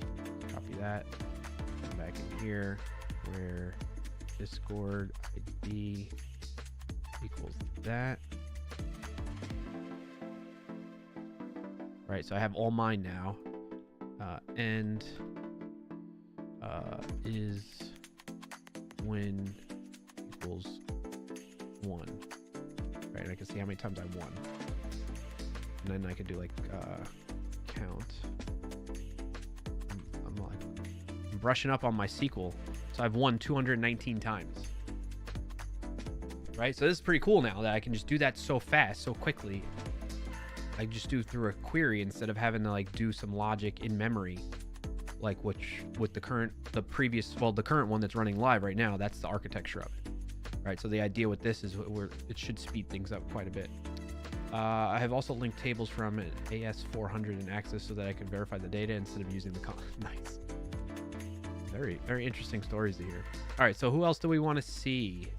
Rugmat. Let's see how many times you've won. So I've won 219 times. Let's see how many. Maybe we'll keep track of this somewhere. Control J, Control New, Clarkio, 219. Rugmat. Let's see how many times you won Rugmat. 193.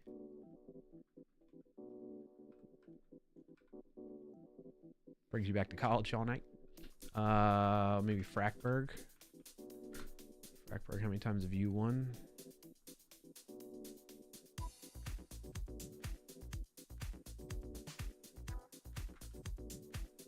$186.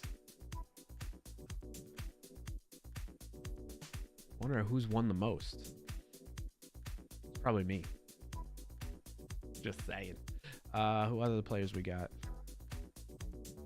Huggins, you've been playing quite a bit. Let's see what you're up to. 21. And Huggins, 21.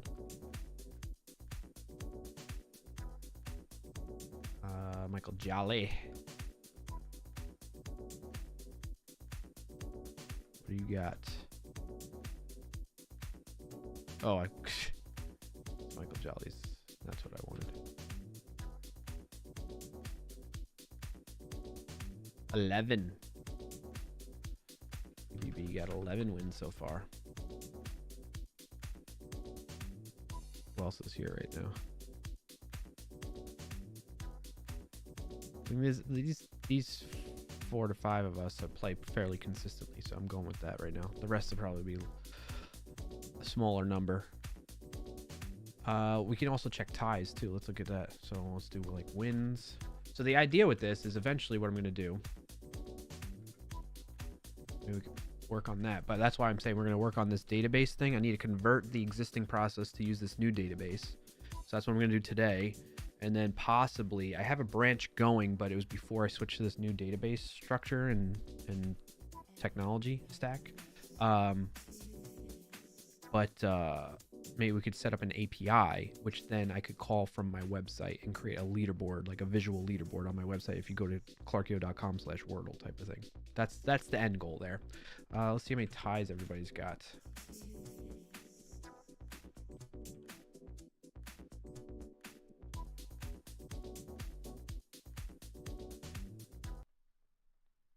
I think I started with Access in about 2002. Chris Funk says in the mid 2000s, one of our legacy systems used it. Gosh, I'm old. Dang. Yeah. Yeah, in the sense of like just using old technology. There's so many companies that still use this stuff too, you know? All right, so we'll say is tie. So I think this is still Michael Jolly 336. Yep. How many ties? Oh, he's got more ties though. 26.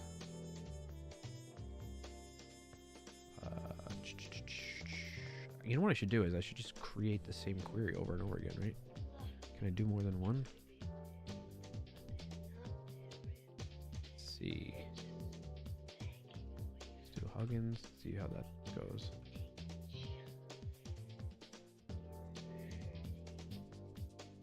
How can I do more than one query? Maybe you should change your category. Oh, thank you.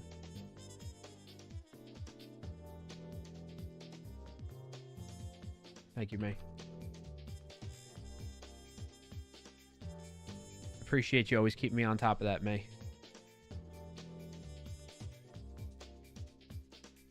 How do you do comments in this? It's like that, right?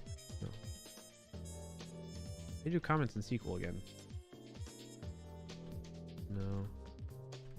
Like that, yep. This way I can do each one. So this will be triple B, Huggins,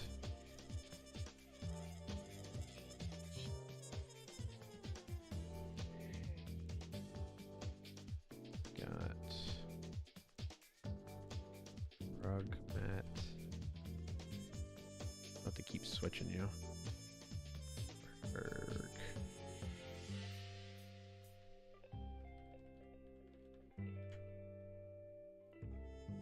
And then myself.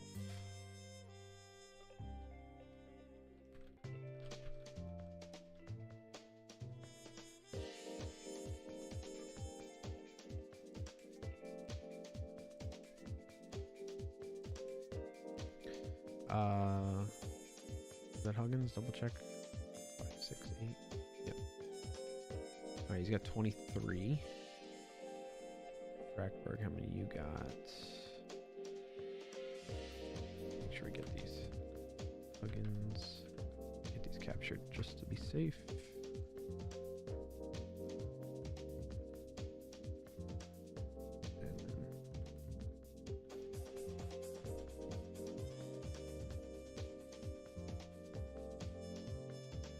Rugmat has 194 ties.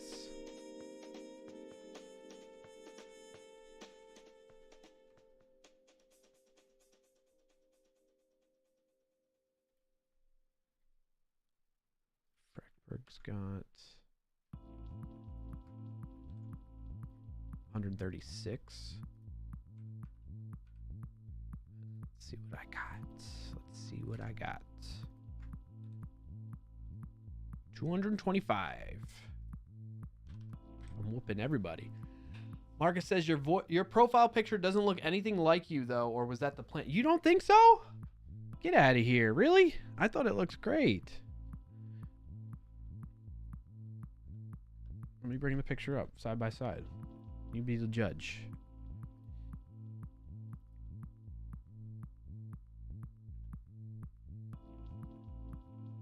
Look. You don't think that looks like me?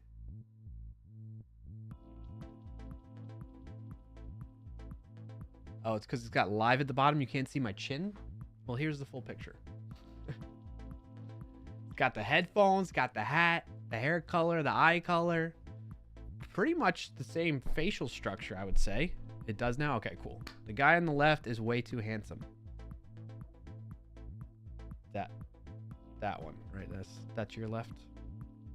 Yeah, I'm looking at it. Here it is. Okay, thanks. Thanks. Excuse me. Thanks for that. Ouch. Ouch. I'm glad to hear you agree, Marcus. Now, what is a mod's job but to troll and keep the streamer humble? Of course. Thanks. Yeah, you're doing your job. Good job.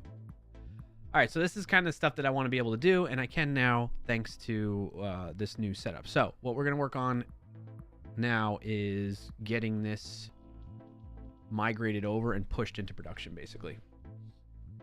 So the way we can do this, I got to refamiliarize myself for some of this stuff.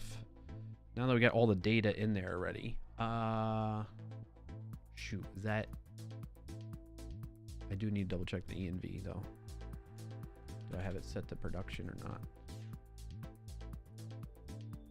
Get rid of the quotes on this. That way I can see it. I do have it set to production. So we're going to say development now.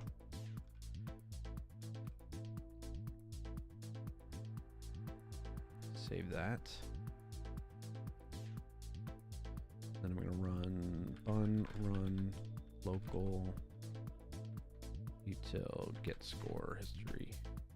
That way it catches all the latest messages and stuff to the database.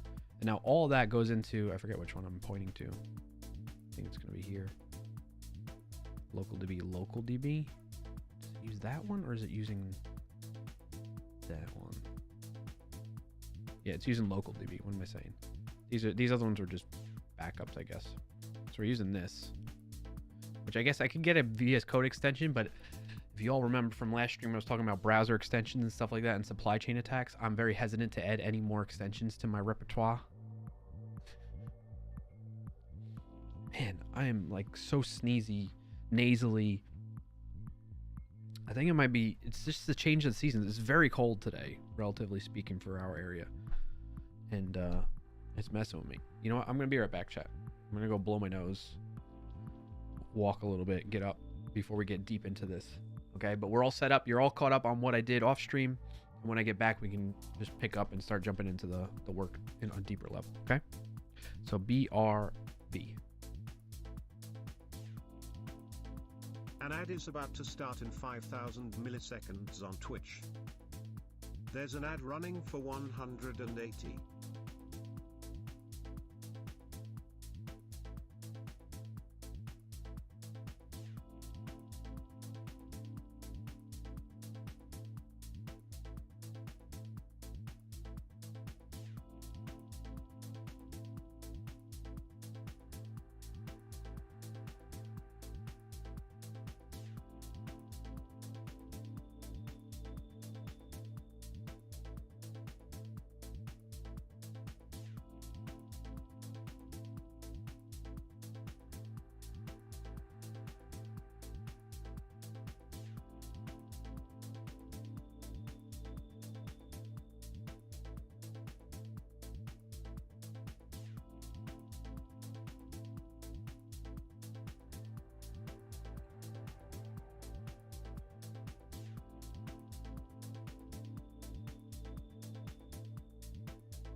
All right, Sean, have a good one. Have a good rest of your Friday and weekend. Appreciate you, buddy.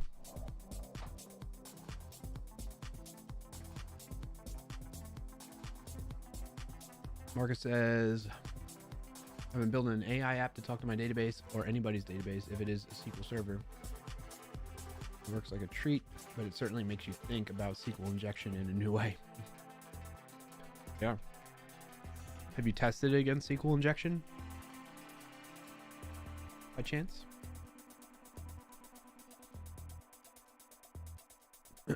Excuse me.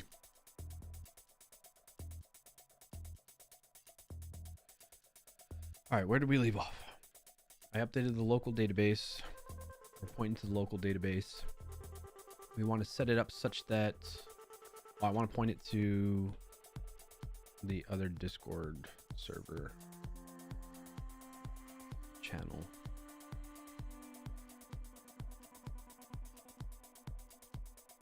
Make sure it's showing there.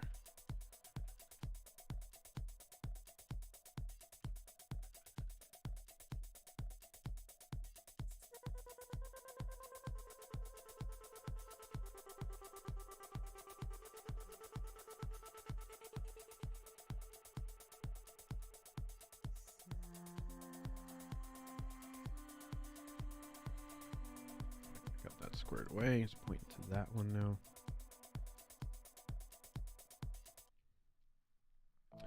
All right, so what I need to do is convert. Let's take a look at what the server does normally. Well, it's doing the commands. We'll worry about commands after we worry about all this functionality first. So, process latest Wordle. Actually, did I do this already? I might have. Databases, create document. Oops. Where's databases coming from? App right. So we need to convert this to basically start using the Terso libsql database instead, and the local one for that matter. So what we can do is we can start commenting all this out, I think. Comment this out. And essentially what I want to do is what we're doing in the Terso one.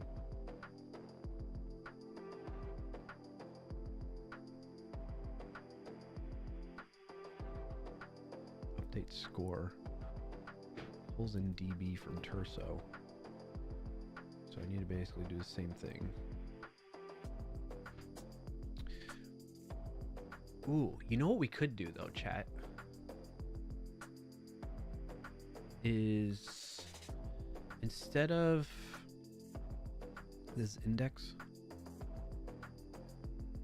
so what we can do is instead of doing it that way, we can say import db Terso. Does Terso export a DB? Am I doing that yet? I believe I am. Yeah, export const DB. Why is it thing from Terso? Should rename that file actually. Terso DB.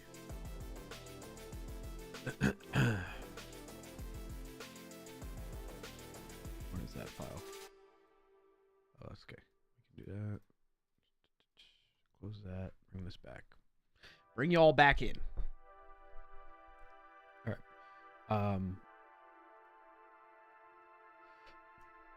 Should be ./Terso DB. .ts. Right. Say wrap this in curly braces. Oops. Save that. Now we don't need to do that.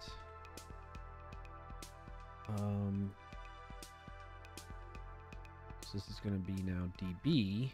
No. We want the insert.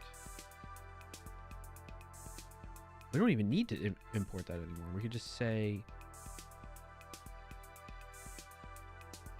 we can just choose which queries I want to get it from. So I can go, let's get rid of this. We can say import list Ooh, gotta change it a little bit. I said list scores from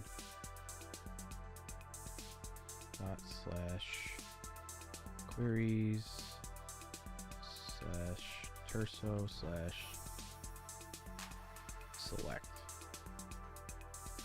How did I export it? Export get scores by number. Yeah, so we got. All right, we gotta change things around a bit. Because what I'm thinking is I want to abstract out the database specific and the ORM specific code to be just a general thing, right? So what I really mean by list documents, it's like basically get all scores, right? Is what I mean by that. And I don't need to pass in anything for that. I just want it to just do its thing. And then I call into the specific database queries that I need to get all the scores and return what I want to return. You know, I'm trying. So, and then I don't care about the database structure either. I just need to know how to get the data out of the database, the fields, and I can map those to whatever class I want manually.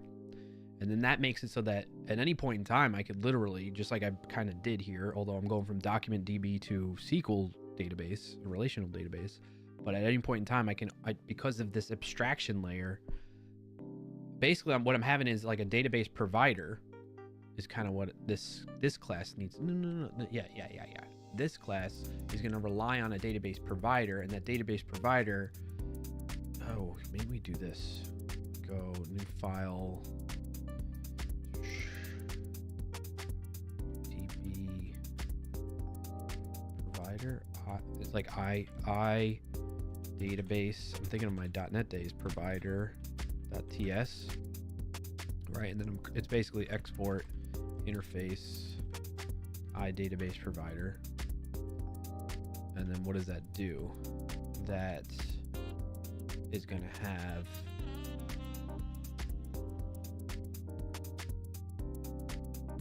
look at that, the DB credentials.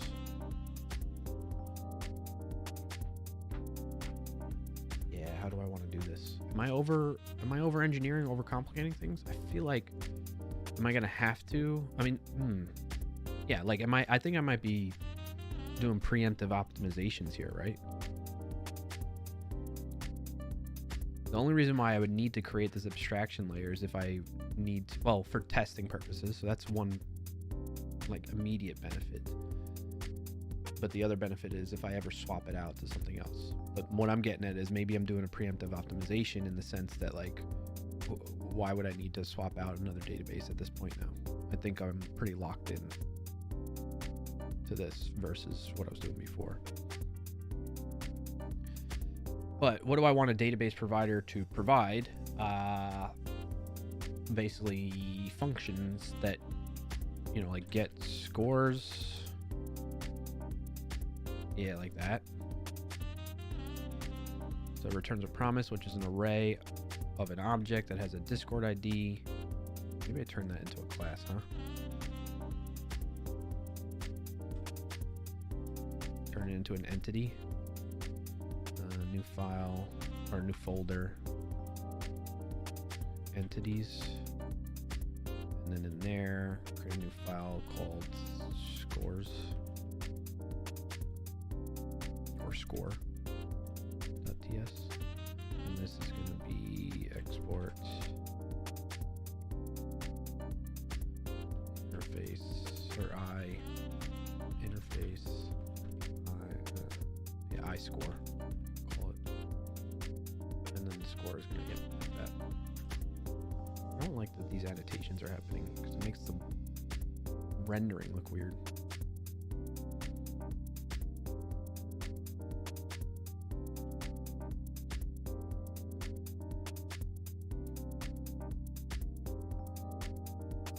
Right, and then this I database provider, put that in entities, I guess. returns an array of I score.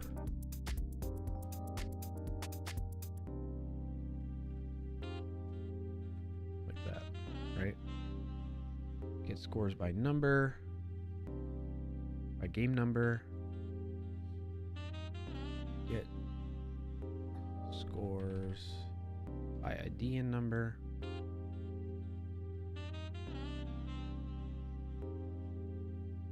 What other ways am I going to want to get the scores? By the game number, by the user ID and number, game number, but maybe just the user ID. Get scores by ID. Discord ID string promise array. Yep.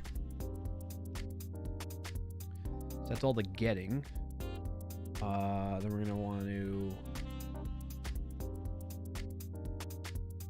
create Wordle, create player, create score. It's nice that it knows how to do all this. And I think for these we'll do like a Boolean. So it returns true or false that it worked.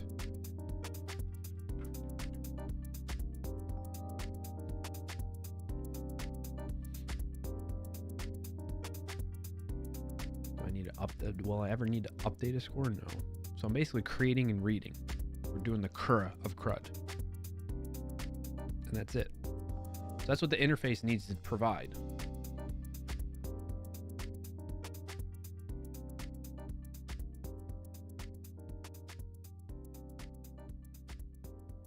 Those are the entities. There's the queries. The queries. Terso.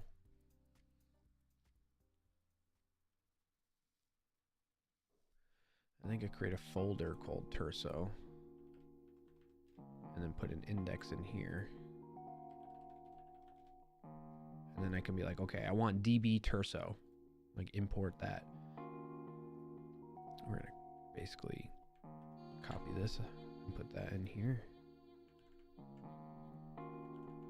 And this is gonna essentially export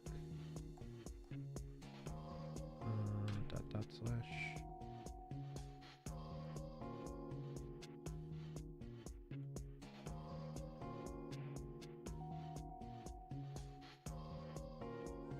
wait, where did I put this?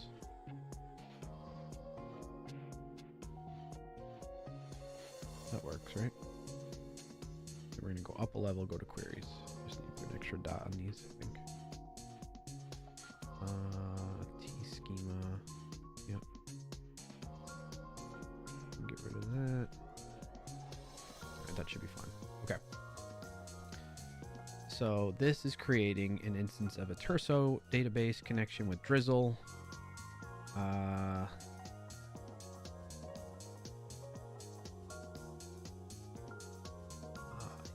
let's call this score. We don't really need to use this actually. Comment that out, and we're going to import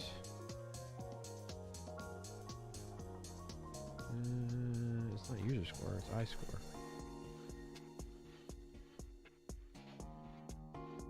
Where's it score? How did I export it?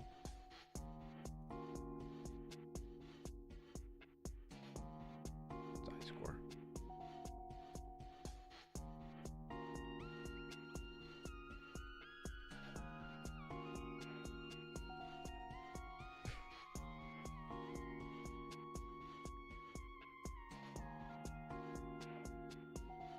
We're going to say type. No. Can we call it interface? Is that a possibility? That's new to me. No, I guess it's type. And then anywhere we're saying user score, we're going to say welcome. Thanks for joining today, TypeScript Tea Time. Hey, TypeScript. How's it going? What's your win of the week if you got one to share? So we're doing this casting of it. Okay.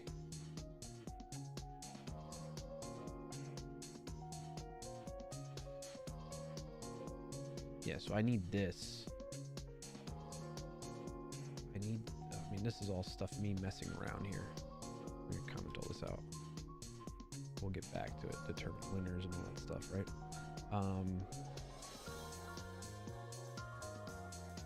Get client. Let's get client. Definitely need that still.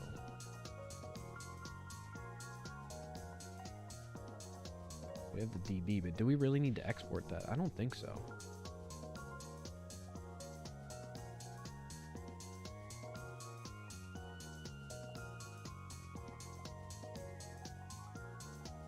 I'm trying to think, do I create this as a class instead?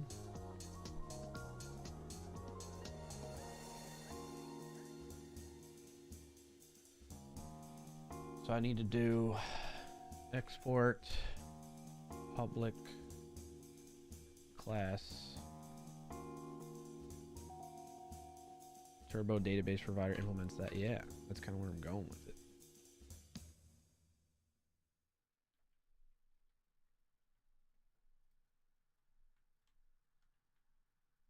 Control Z, add import of that.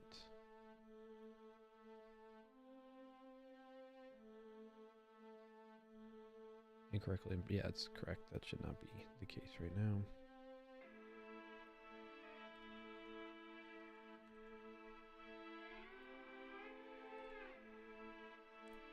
Async get the min number, return. What's the problem? Oh, I need to do that anyway.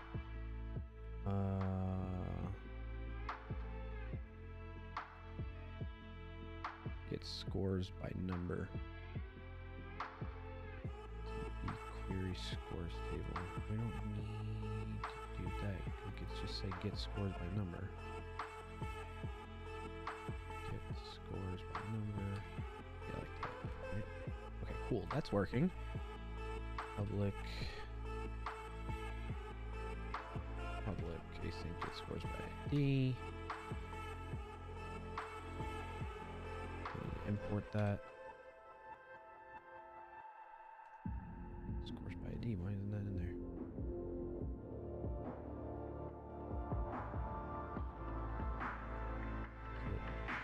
Oh, I'm not in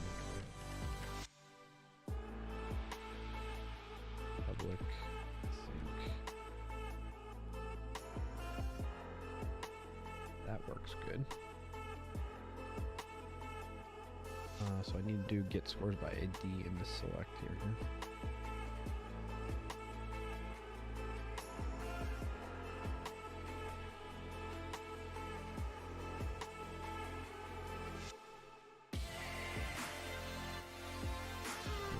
And just need that.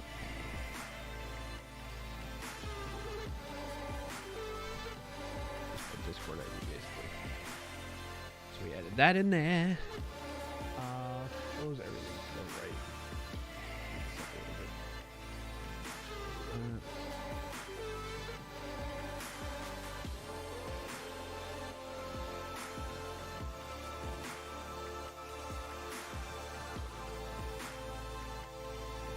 We should import it.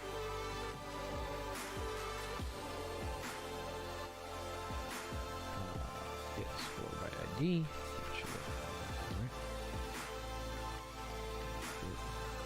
Oh, we should call it scores.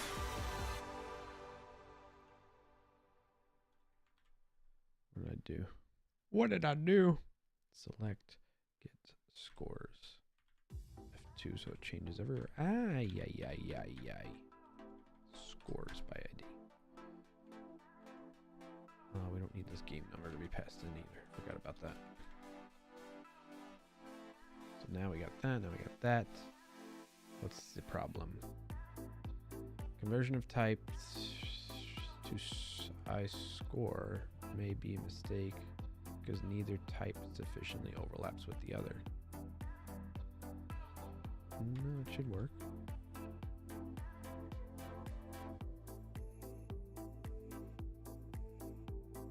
Should be the same as this. What?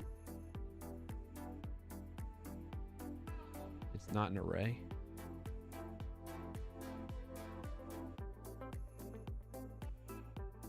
Ah, yeah, good call. Good catch. Good eye. TypeScript tea time.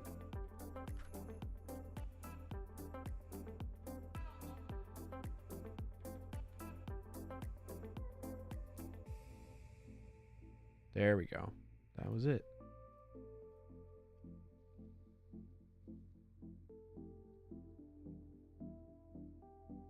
As soon as I see missing properties length pop, I know what's going on. Learning from past mistakes for the win. There you go. All right, we need to implement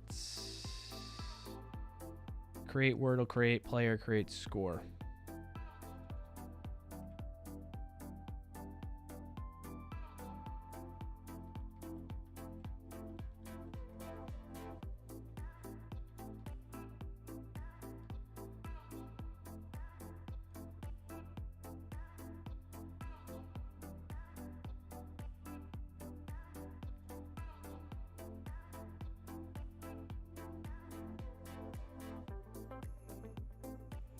We should wrap these in a try catch.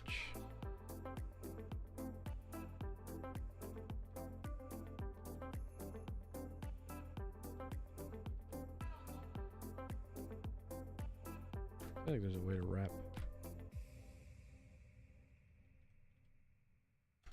There we go.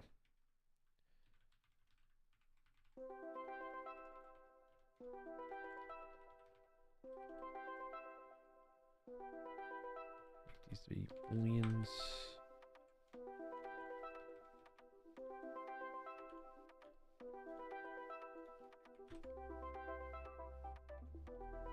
Do the same thing here.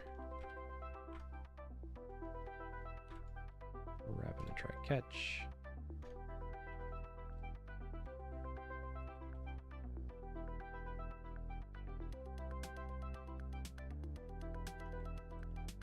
The AI is picking up what I'm putting down, typing it out for me.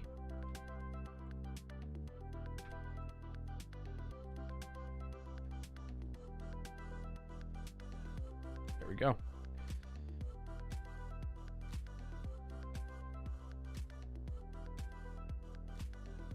What is it complaining about in here? Oh, what's this? Oh, because it shouldn't be an array. Well, no, yeah, it's getting scores. So get all the scores. Find, it should be find dot find many. That will get them all. I guess, do I want to get a specific score by ID? Then I would say get scores by ID and number, right? Get the user. Yeah, this is one, singular. If I'm saying get, if I ever want to get a score by a user ID and I only pass in the user ID, that to me means get scores, where this is getting one specific score. This is getting many. Basically, get all the games that this, get all the Wordles that this Discord user has played, get a specific Wordle that by this Discord user for this Wordle number, game number. And then this is get all of the players and their scores for a specific game number of Wordle. That's the idea behind that. Just talking that out loud. We don't need that stuff. Delete code. We love deleting code. I love it. I love deleting code. All right, so now that's all abstracted away the way it needs to be, and we can just use all of them. Public async create player. Public async create score. Boom.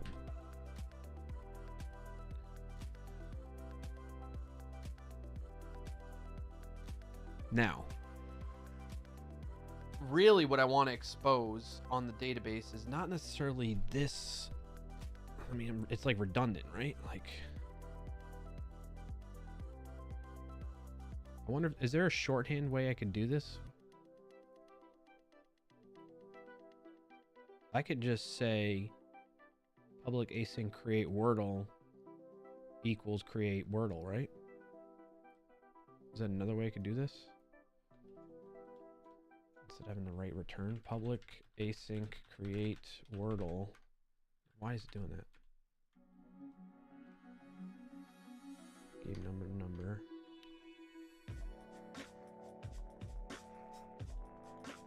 Just equals create Wordle.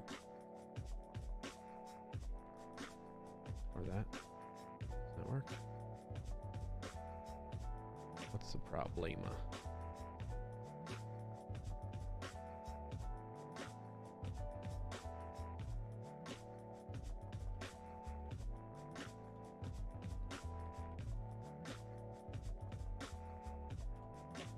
I hate when I press the wrong key and it throws me off like that.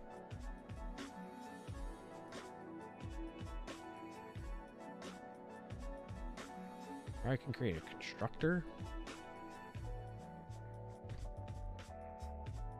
No method syntax. If you do it as a property, you just use regular data field assignment. Yeah, that's what I was starting to go actually now. Is like, cut this out.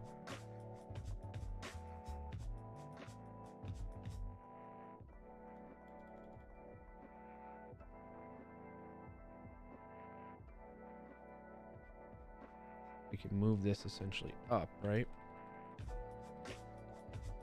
Then get scores by number equals get scores by number. Public function equals some function. There we go. Yep. I guess I don't need a constructor in that case, right?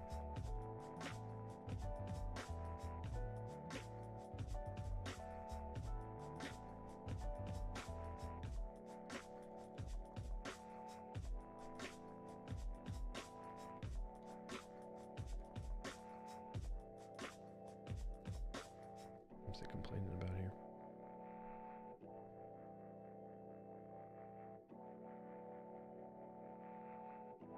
Why did that one work, but this one didn't?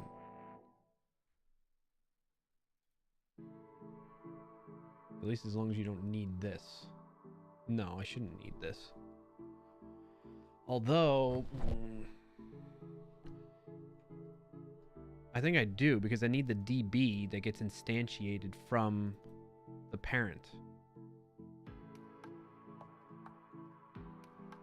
Right, so I don't need to export that. I don't want to export that. Well, I do, I guess, if I want to use it like this, right? If I'm not exporting it anymore. Let's go into those actually. I'm going to comment those out.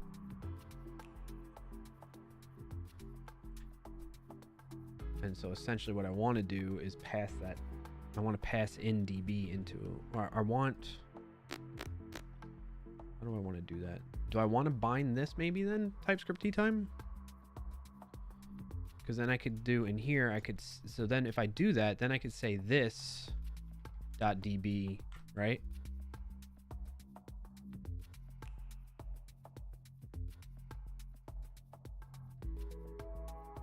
So in which case I want to do a constructor.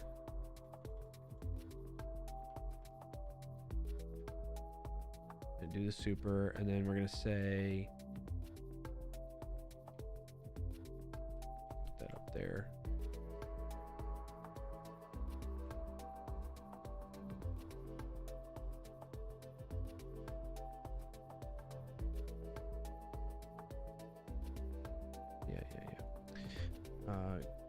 This dot get that. Find this. Will that work? We don't have a super. Where is that? What do you think about that, TypeScript time? Then in here, I should have access to it. DB is in module scope, not in class instance.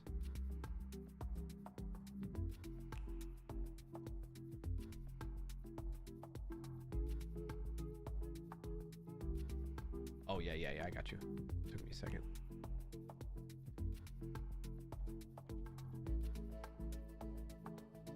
So we want to instantiate the DB inside that.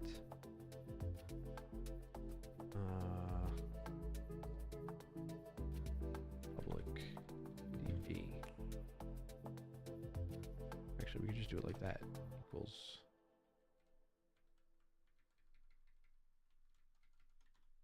Right?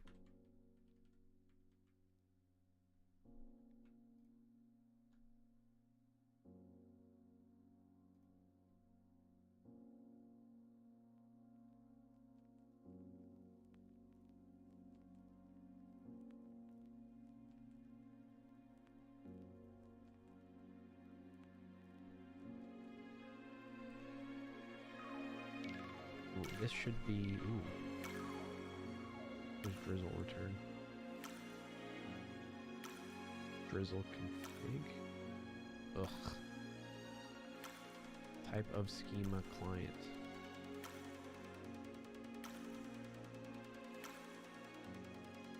Extends record. Extends client. Blah, blah. Am I overcomplicating this?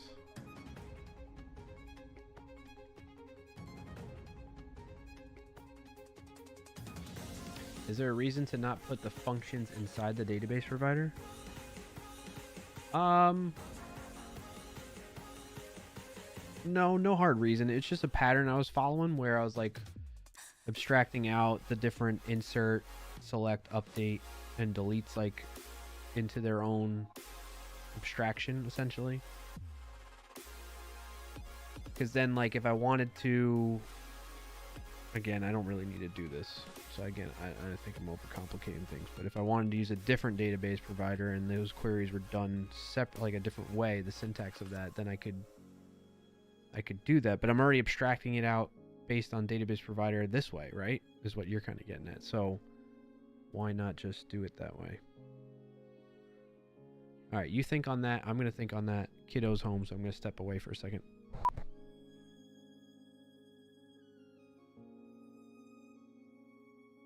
An ad is about to start in 5,000 milliseconds on Twitch. There's an ad running for 180.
All right, I'm back, chat.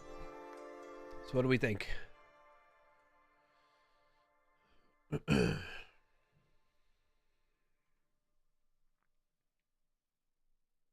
Maybe I just put it all in the class, right? Why not? Do I really need to abstract out the functionality?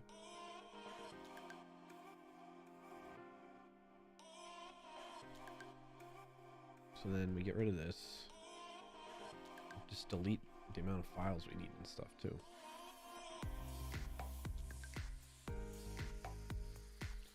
Did I just make it static too? I don't need a constructor or anything, right?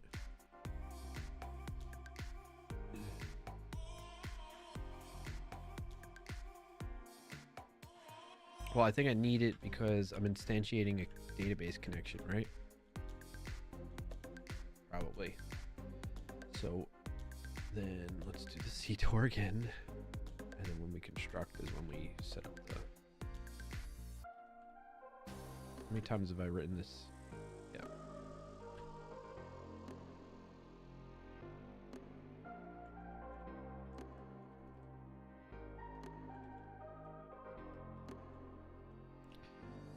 All right, public.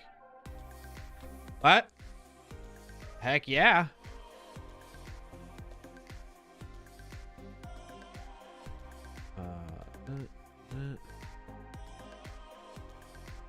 Right, and now what we're gonna do is the select stuff for Tersa.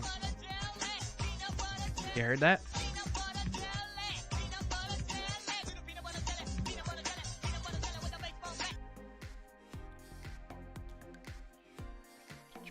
We're gonna do this.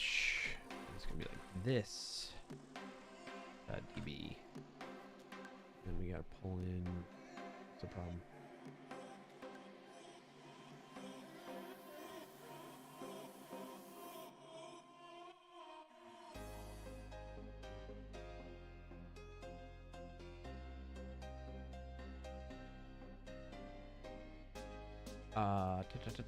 We need this.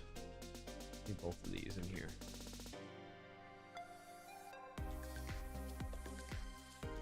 I don't think I need to go that far.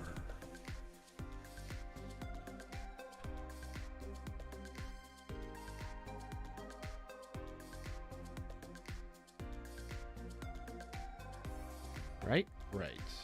Except that's a game number. I did the wrong one. Can the AI do it for you? Yeah, yeah. Which one was I trying to do? Get scores by ID. Get scores by ID. That instead.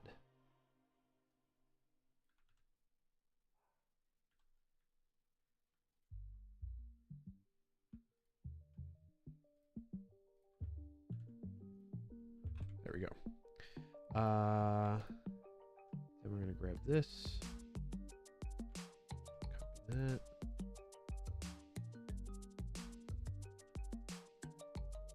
Radio Winslow.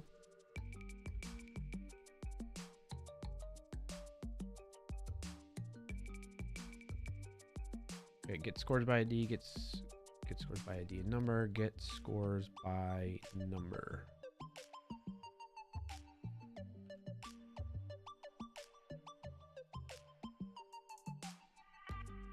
Public async get scores by number. Yep.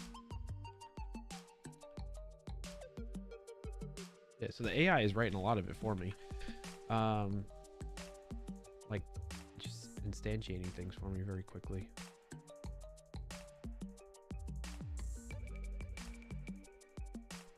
All right, now we're gonna go with the create stuff so we can get rid of this basically. Oh shit. I'm gonna need to update my get score history to start using it this way too, I guess. That's fine. It's just not gonna work. I'm breaking that by doing this. So if we delete the select now, buy now, and comment that out for now for a second. Create Wordle. We're gonna be inserting that.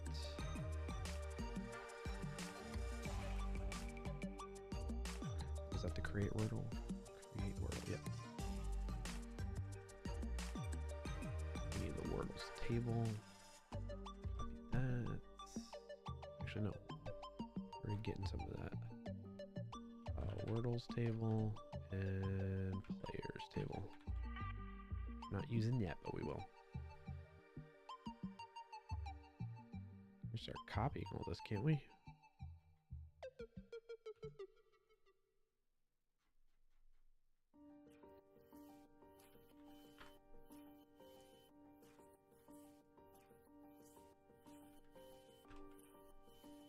Save this. I don't need to export. Only thing that's messing up stuff. Now save. Must have added an extra parentheses or something. What's going on?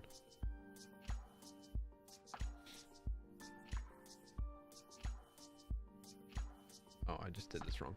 Public async. And this dot.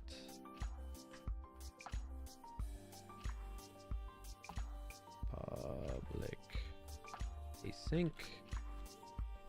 Save that. This stop. All right, I think we're Gucci on that E. So now I can say, hey, get me the Terso DB, which is a database provider that has the database connection. I need to be able to also probably, so when I instantiate it, it creates the connection, but I need to be like public async disconnect comes void, and then we go, yeah, that's the thing, I think. Does drizzle, whatever it returns. Client. Want me to backseat on 2 more things? Yes, absolutely. Go for it. I don't mind at all. Execute, batch, migrate, transaction, sync, close. This method closes the client, aborting any operations and releases any resource. So we want close, not disconnect. Close. Your DB is still public. If I got you correctly, you want it private. Yep. So we just do it like that, right?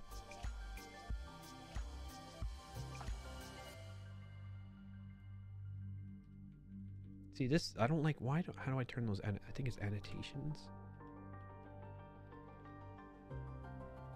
Arts code lens? No, what is it called? Default in TS is public, so you have to explicitly say private. Okay, cool, got you.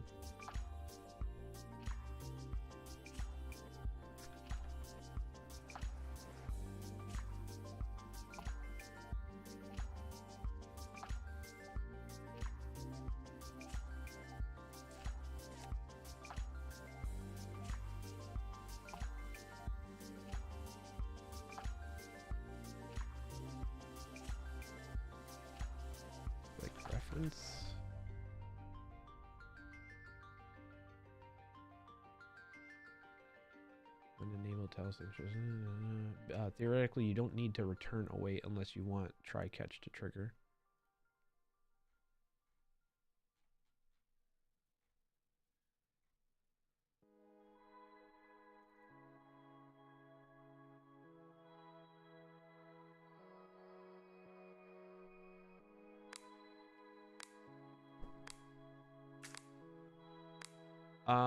In this case you're talking about?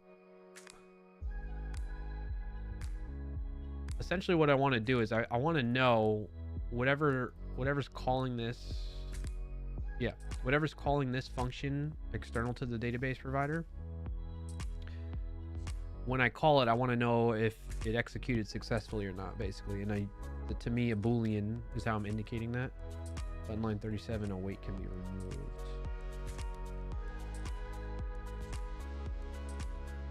Oh, I see what you're saying. It's inherent. It's already a promiseified function. I don't need to. Whatever calls this is going to await, right? But this case, I need to, because I'm waiting. I want that to finish first to know if any errors. I get what you're saying. Good catch. Good catch.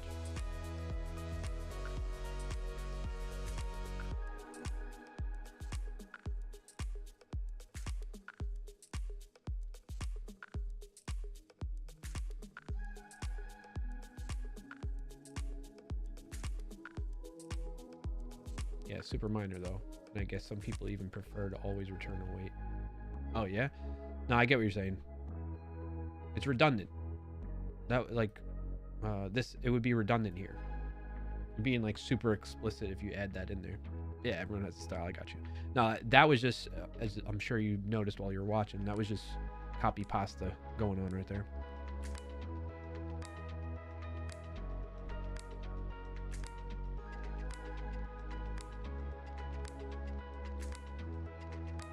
Okay.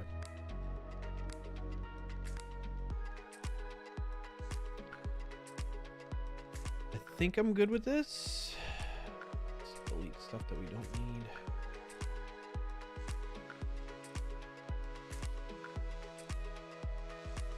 It's interesting. Why did we do it like that? Syntax there. You still have it in any type? Well, what is that? I don't know what it is. Return. Oh, type of drizzle, I guess. Oh, look at that. I didn't know that was a thing. Thanks. Thanks. Doesn't have that. What does it have?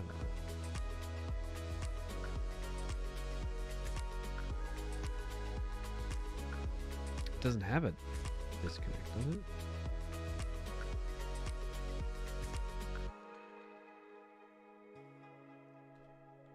There we go.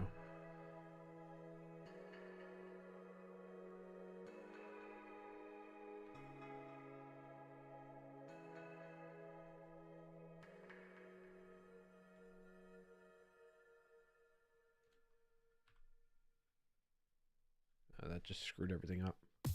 When I put a type on that, it screwed everything up.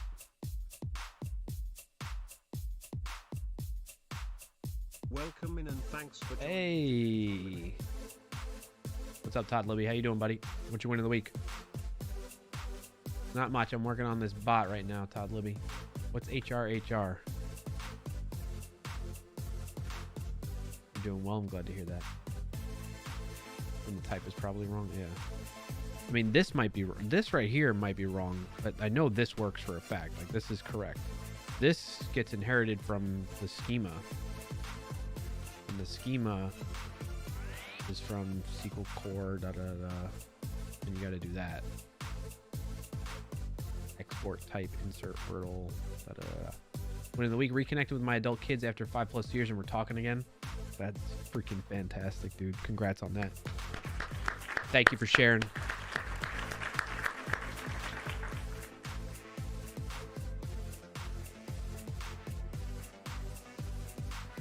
Can you hover over the right-hand side of the initialize list.b?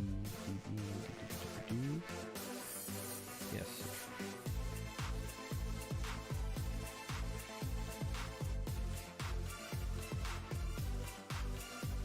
I sneeze.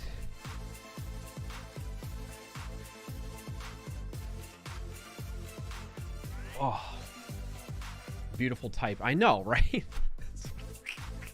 So I got to do this. It says alias too, so it's like that, and then I gotta do type of that.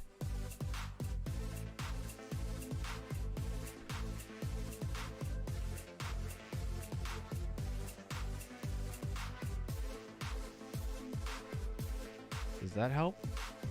Nope. What does it say? It's like the property mock is missing in type. What? Guess that won't help us. Any, here we go. Right? That's what I'm saying. I mean, I would love to not do that. To not do any. But they're kind of forcing my hand a little bit here. I don't know what to make of this. If not imported. So it's where does it even define what it's returning? You know what I mean? It's so hard to read this. Oh, right here. LibSQL database, T schema, and that's what it's returning. Right? That's what it's saying there. So it like has all these possible different initialization, instantiation approaches. What gets passed into the initialization of it. And then it returns libSQL database with T schema.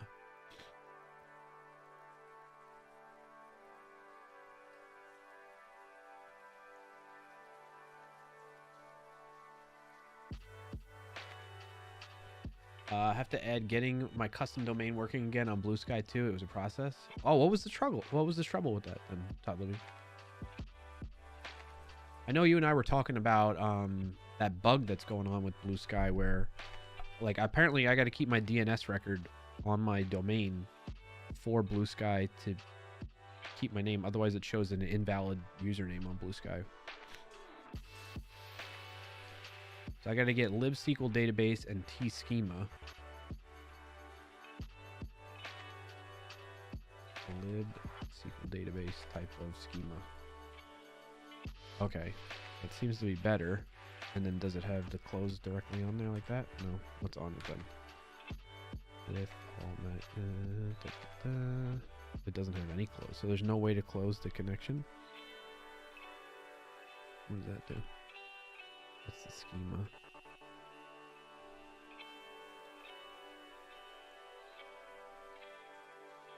It doesn't have everything that I want on it. But at least it doesn't break. How do I close my connection to the database then? Mine was different than the invalid handle. I had to do a little deeper. I wrote about it on my site. Had to fix both HTTP and DNS validation. Interesting. Hey. Thanks for the follow, Shock Eyes. Shockies. I feel like it's Shock Eyes, but Shockies. Thank you for the follow. Welcome in.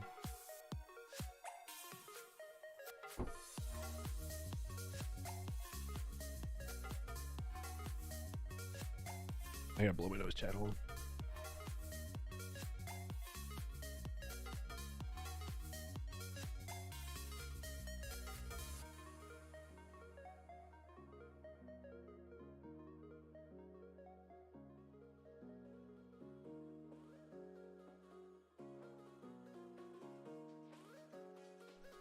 You won't blame me for using any in this case? Well, glad to hear that.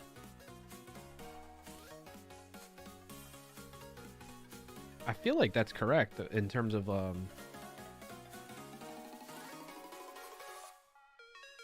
was it? In here? No. In the driver, right? I think it's in T client that has the close. Where's T client? Where did that just bring me? We go into that. Extends client. So we go into client, and then it's this is the one that has the close on it. Should be transaction sync close.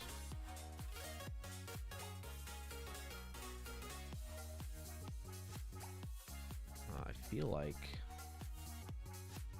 maybe I just pull in client. How do you do that? End. What does the end do, TypeScript tea time?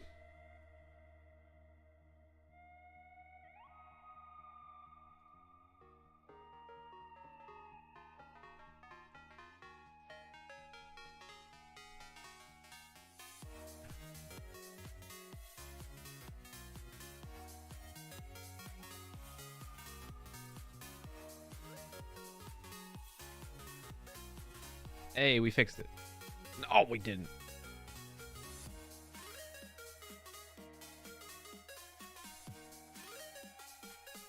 Client dot close. Okay, that's it. We did it. We did it. Kind of. What's the problem? There's no import. Okay. To get rid of that. Does that? No. What?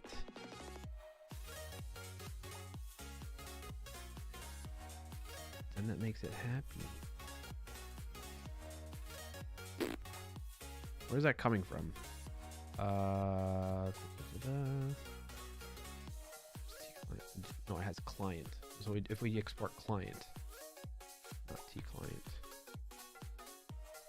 client, that should work. It doesn't have a client off of it? Huh. T client was the generic. Yeah, I got you. I feel like I'm close.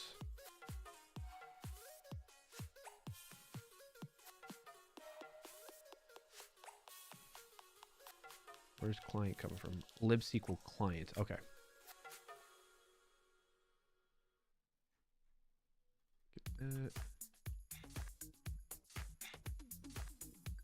Right here, we're gonna get it. Type client. Okay. This is why I have a love-hate relationship with TypeScript. All of that just to get the like right IntelliSense. I wonder if this.db dot. Yeah, we still have client in there. Dot. Okay. We can even manually sync it too. That's cool. Okay. Now we should be good to go. Holy shnikes, Batman. What a shit show just to get a type. Talubi says, I was in the beta before they opened it up, but after the beta, I deleted my account. So when I tried to sign up again, the old DID was in there somewhere, and I had to get rid of that, clear that out, then follow the steps to get the domain working. Oh my gosh, yeah. That's what you get for being part of the beta. Holy smokes. We got her working, though. Happy, happy, happy, happy. Just do a return. Oh, we don't need to return anything. I did promise void. Okay, sweet.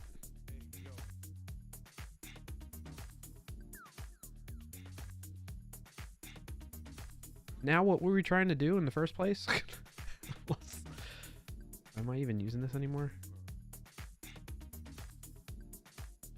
Yes. Welcome in and thanks for joining today, Maxwell 5239. Hey Maxwell, yes, I have created a Blue Sky account. Now should I put all this inside the class too? I think so.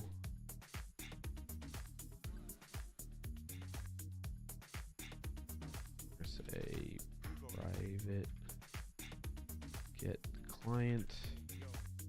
Try boolean. Yep, do all that. We're gonna get rid of this.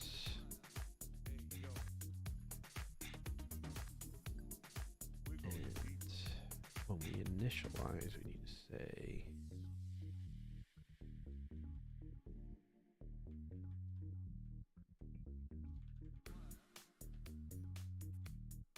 all this.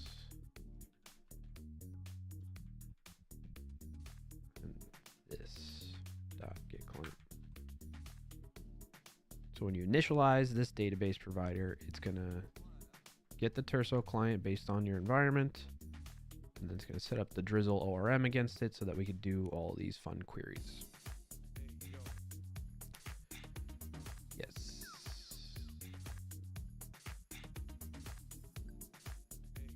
I think that's everything I want to do with that. And then I had determine winners. I don't want that to be part of the database. I want that to be part of whatever calls the database. So we got to move that out. But where were we with that? Oh, and we can get rid of insert now, right? We can get rid of this whole folder, basically. Kind of. I'm going to leave the update. Just because I know I need that in my local utility thing that I got to update to use this. I guess we can test it all against that now, right? Let's do that. All right, so let's start using, comment all this out. And we're going to import win of the week. TypeScript Tea Time says, learned that the validation library I've been using for 5 full years has misnamed their optionality validation and actually allows null to be provided too. That left you kind of hanging in the wind then, huh? All this time. Holy moly. Well, glad you caught it.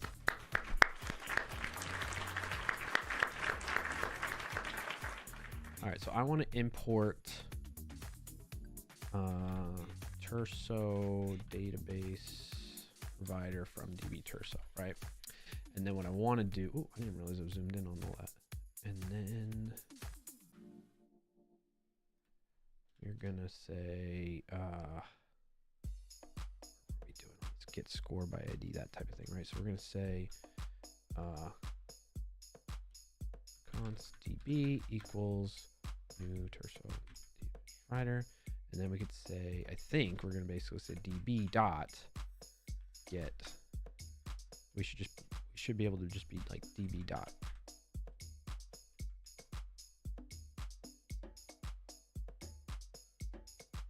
Does not exist. Oh, because it gets scores. No, why did I say get? Why is it called get scores?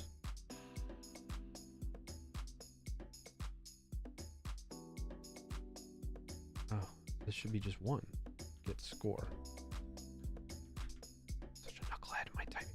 All right, so this is returning many, so we have scores in the name. This is returning the first one, so we're getting score. This is returning many, so we got scores in the name.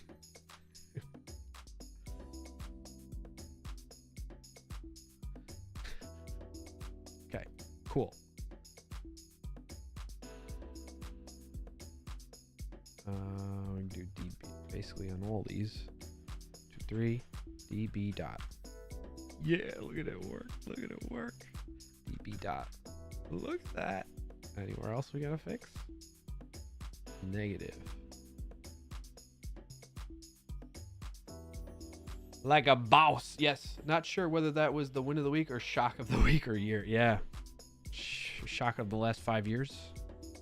All right. So that's cool. We just greatly simplified all that mumbo jumbo.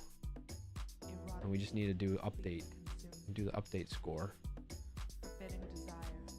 And then that should keep this working.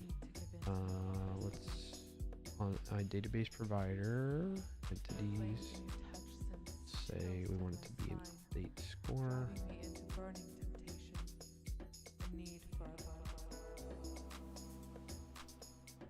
And I want it to return a boolean, really.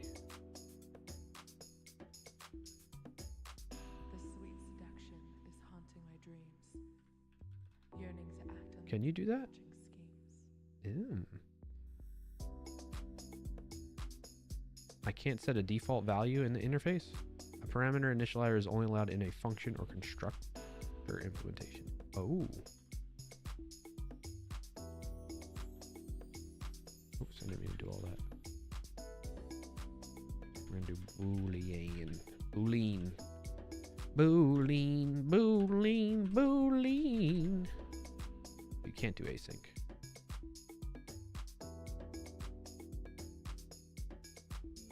Interesting. Okay. So now we are going to implement.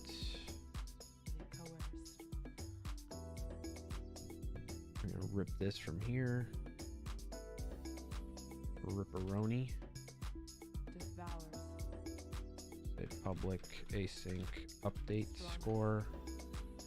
Paste that baby in there. Oh, we gotta put it in the try catch.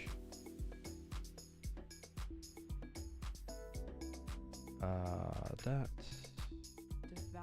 How am I doing that menu, by the way? It's control dot. This dot. And return true.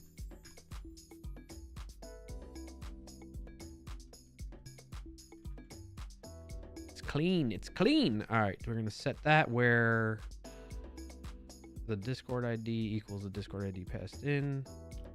I think in here is where I could say is equals 0.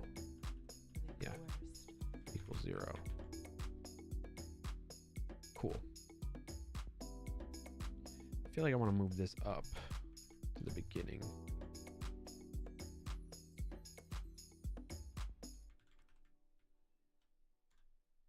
There we go.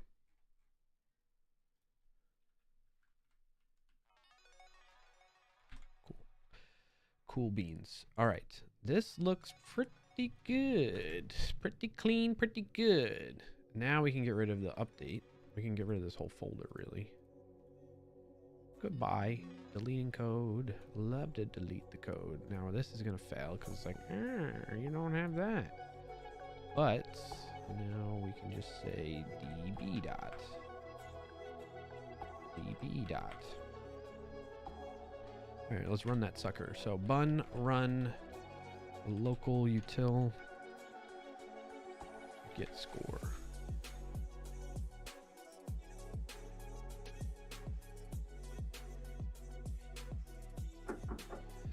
Hold on.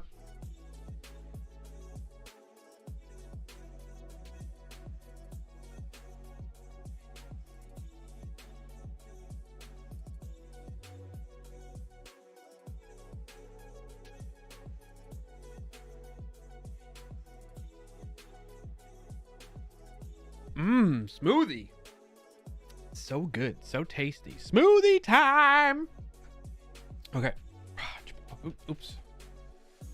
Thank you, Mrs. Clarkio, for hooking it up. Okay, so all that works. So that was a good test. And we got everything going. So now what I need to do is get this server. Yes, so now we need to do the way we did this. Oops. The way we did it here, where we instantiated Terso database provider. Stage time. We're going to do the same thing in the server.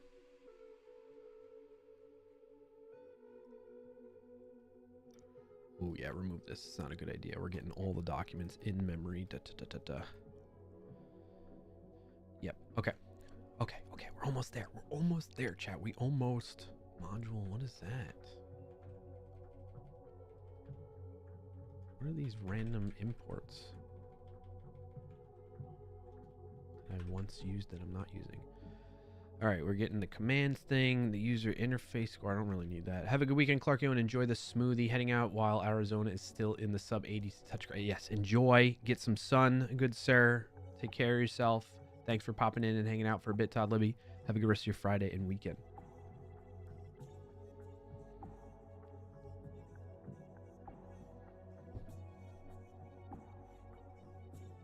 All right, chat friends. Chatterinos. Let's step through what we're doing here. We're getting all files, which is the commands. Those are the command files. And then we want to get all the scores, basically, is what we're trying to do here. But we can't do that anymore. And then map them to a user score. We got to change that all up, because now it's just a score. It's just scores. We have scores. It's iScore. iScore right here. Boom. Entity. Discord ID, game number, attempts, is win, is tie. We got a lot to change, chat. All right, let's do. We need to instantiate the database. So let's load. Initialize the database.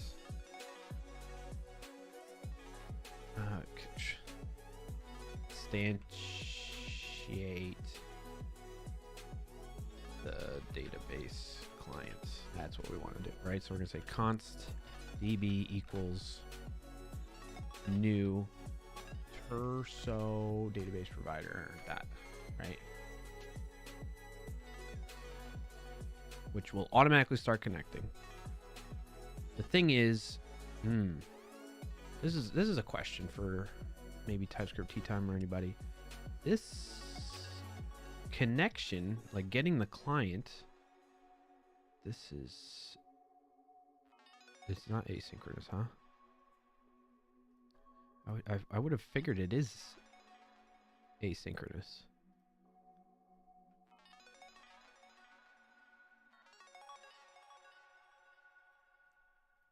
Pass at least an I hate that. I hate when it's not correct. You pass at least an URL, an URL.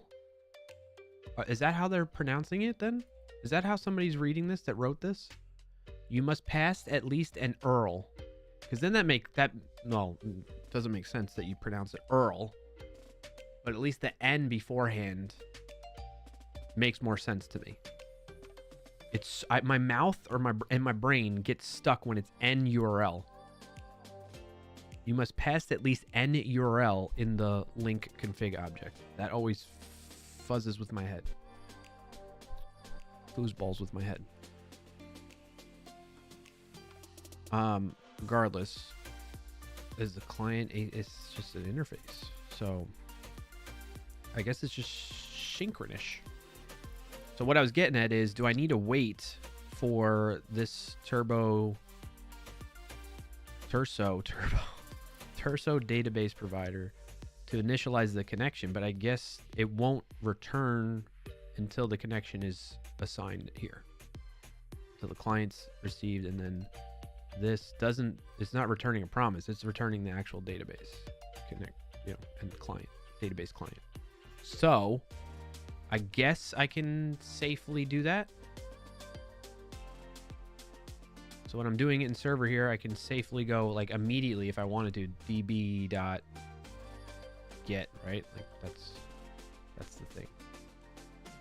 It will immediately return, I think, without necessarily being connected. Oh, so then how do I... how do I know? Right? Like, how do I... this.db client dot... There's, like, no way to know, huh? Is there, like, an is connected?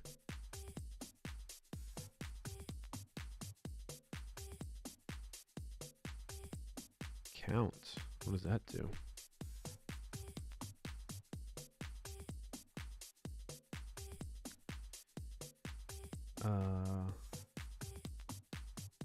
Incorporates it previously defined. Nope. It's interesting. They have documentation for the width. But not for the count. The constructor cannot await. Interesting. So there's potential a race condition, right? Is what I'm getting at. That's what I'm kind of worried about here.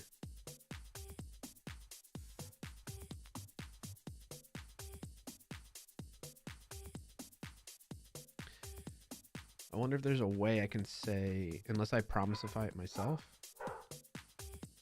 I guess let's look. I gotta look at the Drizzle ORM stuff. Drizzle ORM.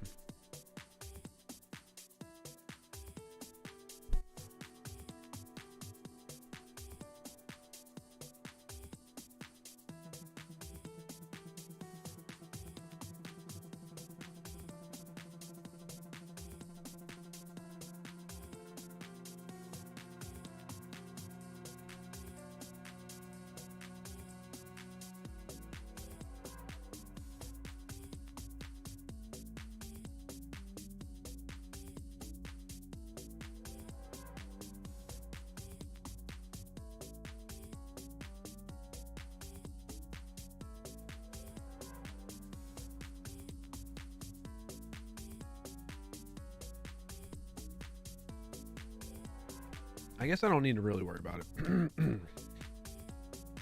for now, until I run into an issue.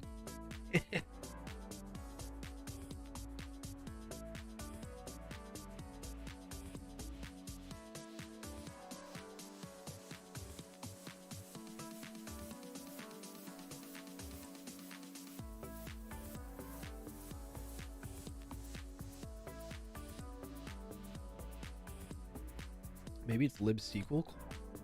Let's go to Terso. Maybe it'll make sure the connection exists once you do the first database call. Possibly.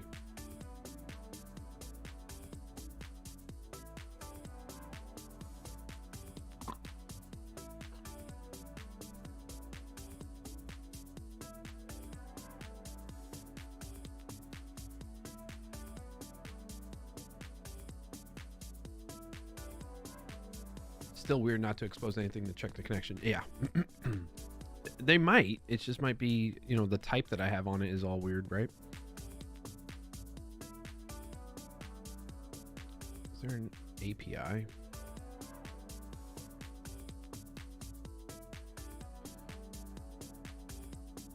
Let's go reference.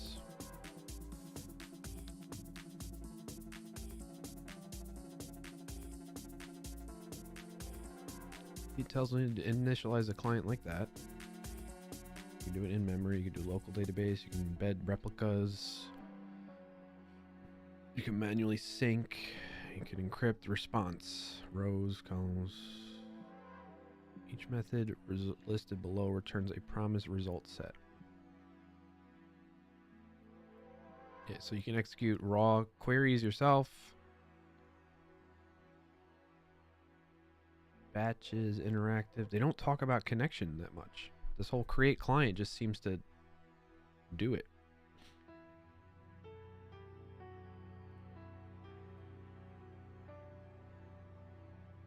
I mean, this is what I learned off stream, between last stream and this stream.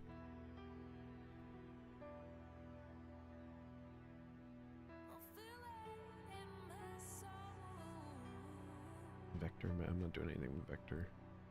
And that's it.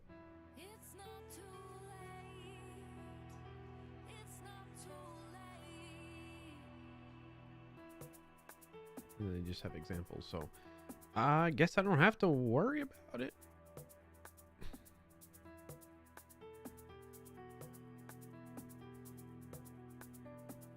I guess.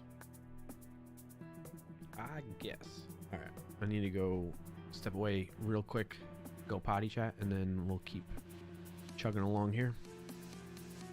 I think we're pretty close in the sense of, we're up to here, right? So I'm going to do, when I come back, we're instantiating the database client. And then I don't want to do this anymore. What I want to do instead, so comment that out and see what that breaks, right? And basically,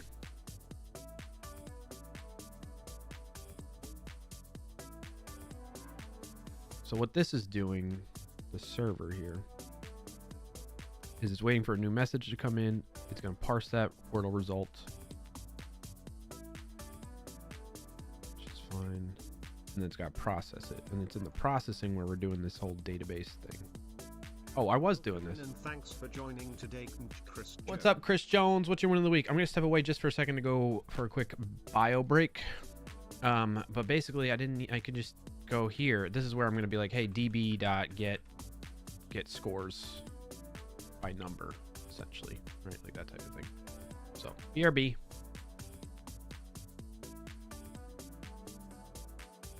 An ad is about to start in 5,000 milliseconds on Twitch. There's an ad running for 180.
chat.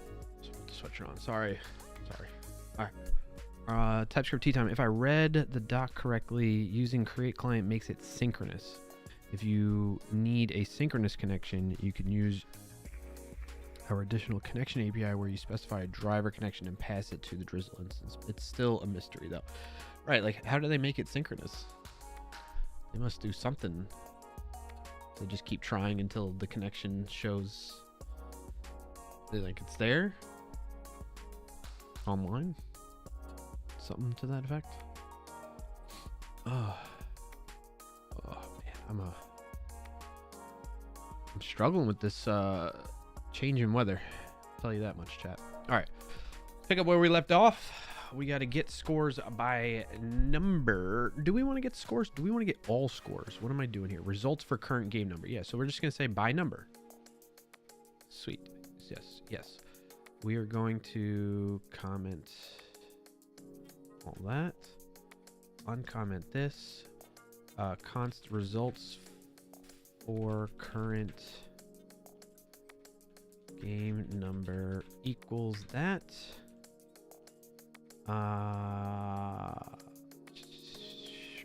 Parsed Wordle game number, and I need to await. Now the thing is,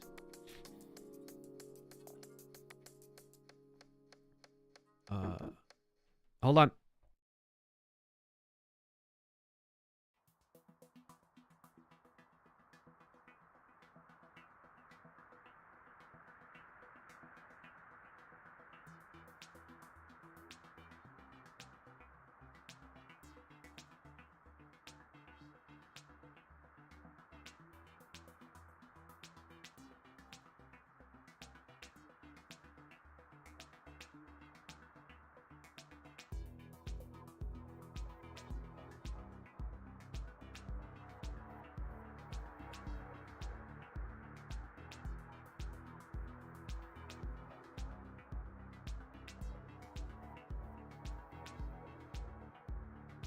All right, lots of stuff going on, chat, so I appreciate you bearing with me. They're about to leave to go pick up the second kiddo and then do their after school activities and whatnot. All right, get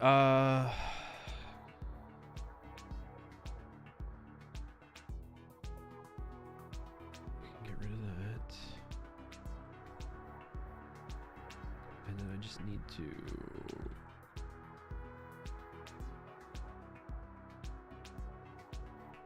find result. These are scores. Let's rename this to scores for current game number. So then we're going to say, hey, score. Does that score dot Discord ID equal that? You know, we need to change this to be, where am I parsing this? I'm going to change that back right here.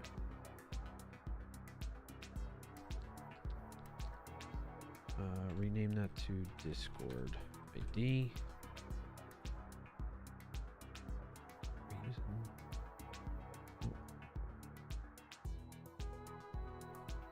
I don't care if that breaks that.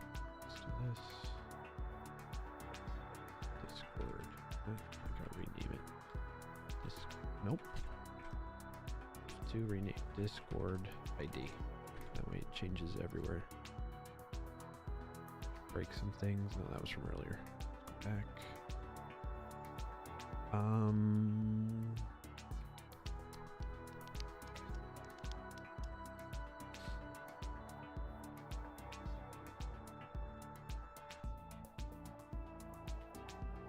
Now what I want to do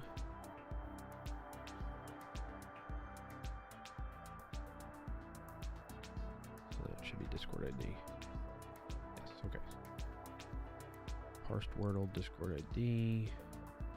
If there's an existing result for user, we're saying create document, but that should, why is that even showing up as like still? Where's create doc? Where's it getting? here. Get rid of that. I'm not using that anymore. So now we're going to say await db dot.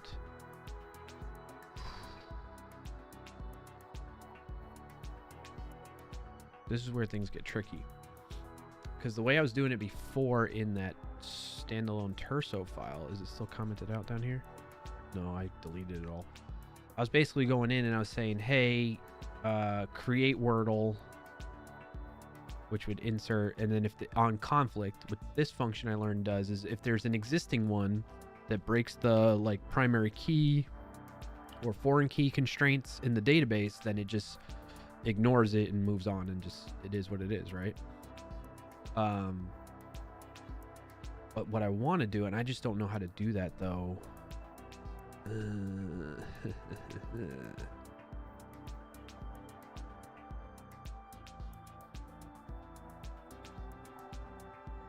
So to give you an idea what I was doing, when I need to create a Wordle in the database, I would do await dot or await db dot create player, assuming the player, right? Because in this case we're saying it doesn't exist, so we're saying create a player with that, right? And then I would await db create. Actually, what was I doing? I was saying create Wordle first, even. Await db dot create Wordle game number,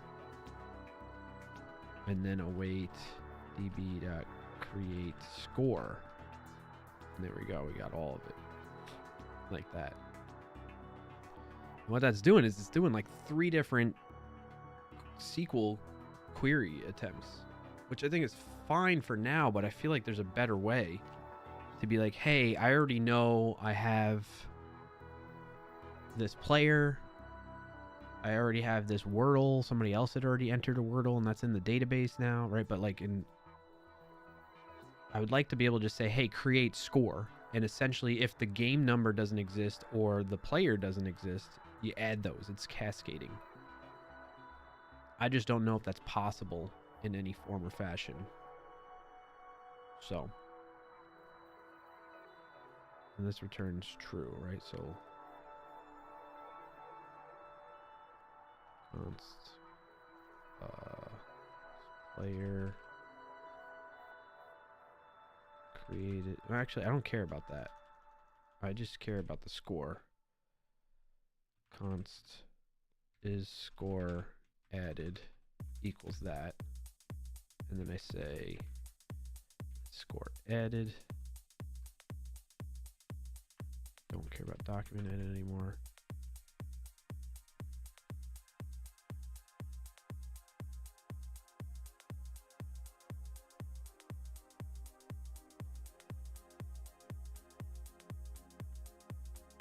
You can always solve it in JavaScript/TypeScript level. But yeah, at that point, I'm still doing the database queries, right? You know what I mean?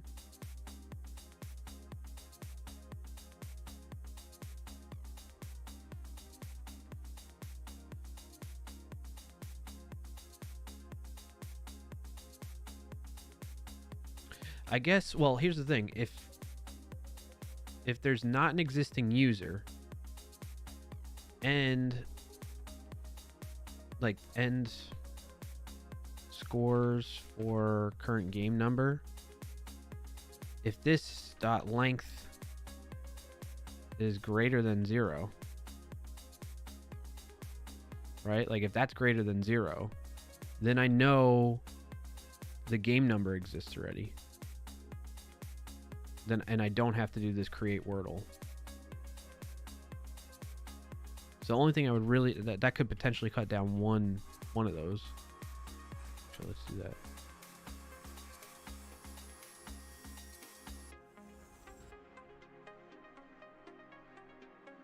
If that,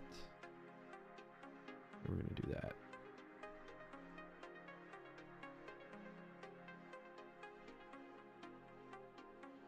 Now for the create player, I don't know. Yeah, but it's not like you have millions of users per se. Yeah, exactly.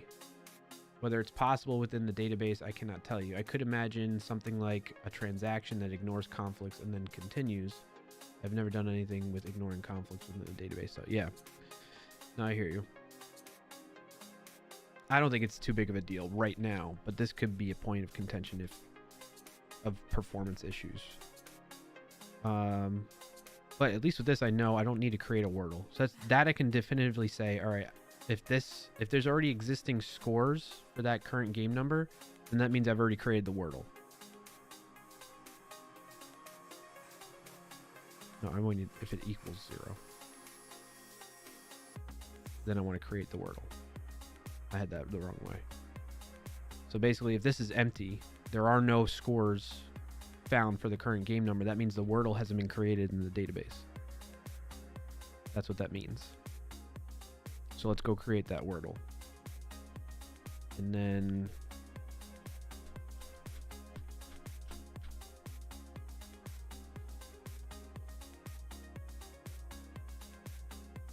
yeah, how far away is your database from your server? Where am I serving this now? I'm serving it on Render now. And Render's hosting it where? US East? They're both US East Coast. Virginia region for this one, and then the Terso database. I don't know where the database is. How do I forget. I think I defined that already. Didn't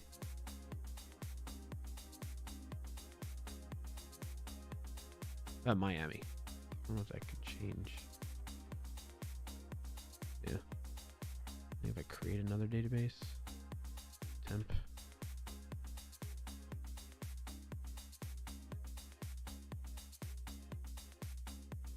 Where did that go? It disappeared. Oh, there it is. Did I put it in the same group? Delete temp.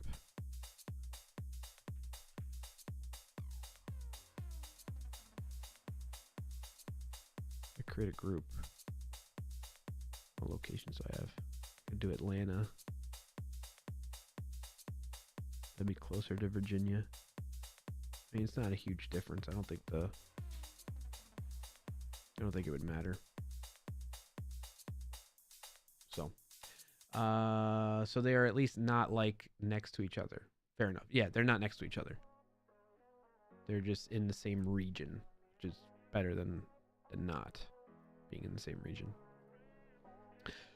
All right, so methinks that this is gonna be okay. We can deal with that. We know we need to create the score. That's definitely got to happen. If score added, then why am I doing this?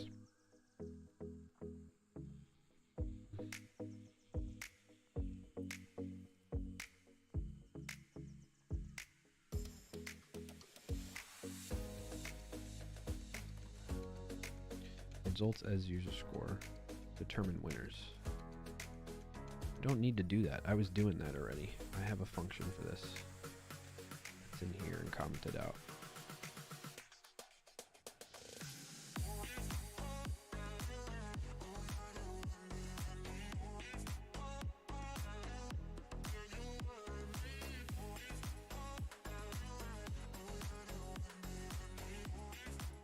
Shit, how was I doing that before? I have this function to determine winners, but I don't remember how I was doing it.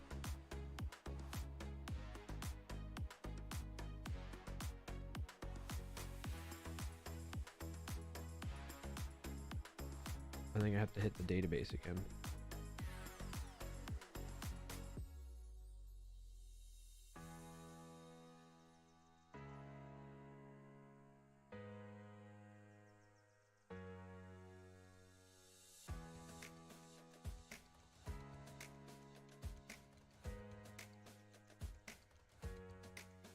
Parse current results.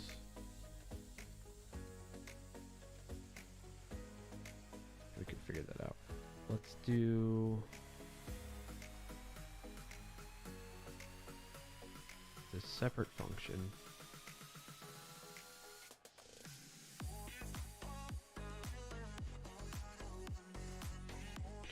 Where's the other one? What's this one doing? No, we're not gonna do it that way anymore.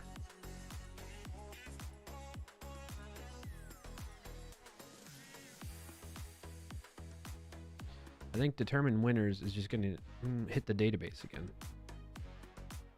to get the latest results.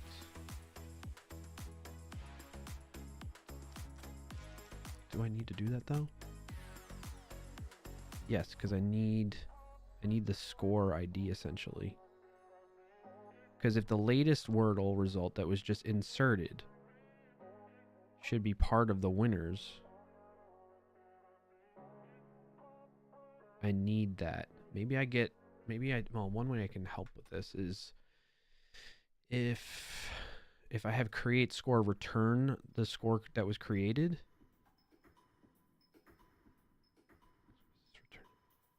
Array of I score.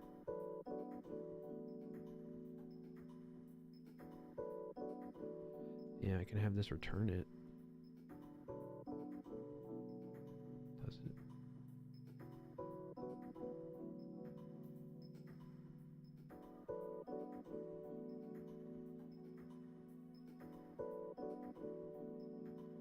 Can I capture? Returning, yeah, returning.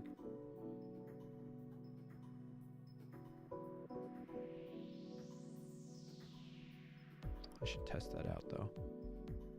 That returning will return everything, if I recall correctly. We're gonna say, not Boolean, but I score now. I'm just gonna break the return that. Then we don't need this try catch anymore.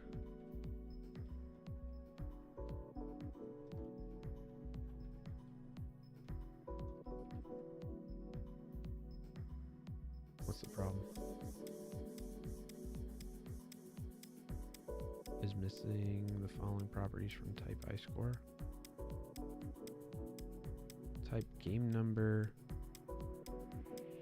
Discord.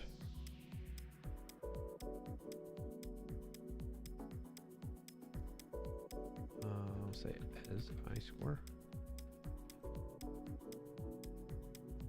Nope. As unknown as I score.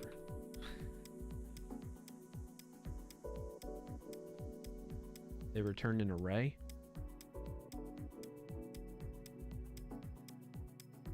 You caught that again? Thank you for being here, by the way.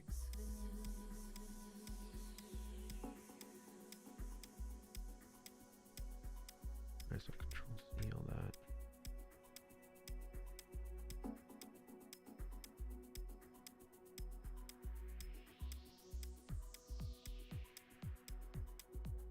You're right. There's the array part. I missed that.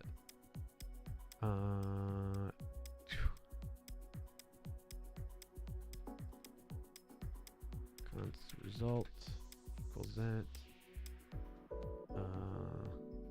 If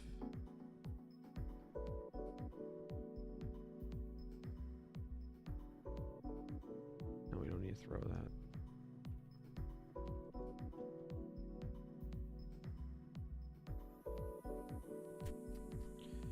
The result comes back as nothing. That means it wasn't inserted. So we want to return nothing, basically.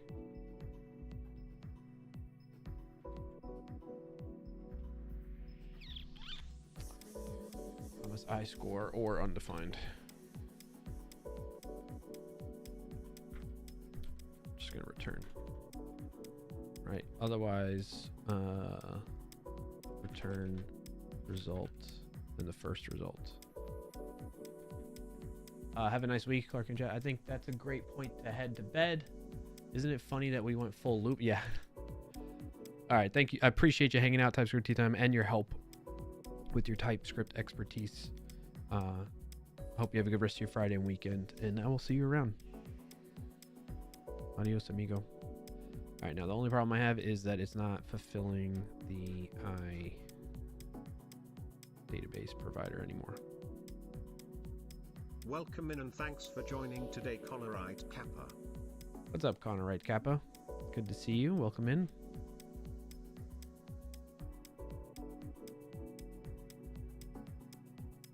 Happy to have you here. All right, so we have the create score. Let's change this such that create score returns I score or undefined.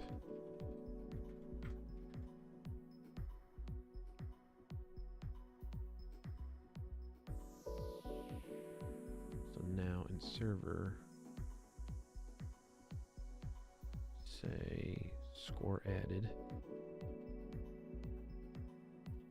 Added score if added score. So if it's not undefined, now we can add this, that, push, added score.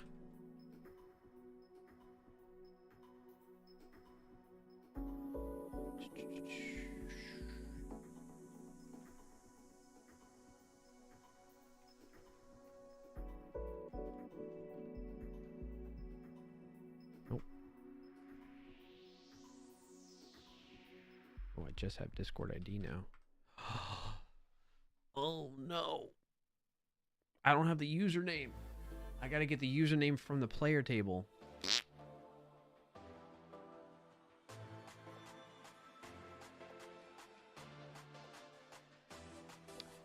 When I get a score, I need to get the play. I need to include. There's a way to do that. I've seen it. libsql docs. Queries or drizzle rather drizzle querying data relations. There was a relational way of doing it. Relations with, yeah, we gotta say with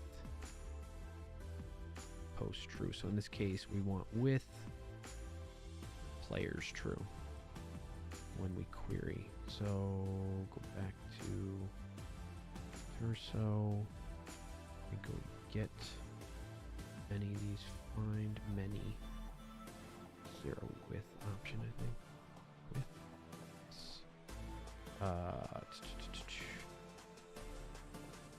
What was it again? With colon players true. Ooh. Discord name true. Ooh, is that for real?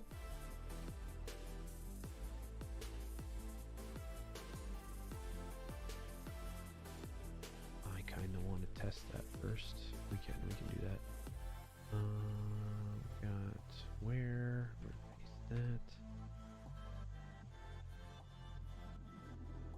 Scores by number. All right, so we should get Discord name. What does that look like, though? Ooh. I need to see what that looks like. I need to test this out. How can I test this out again?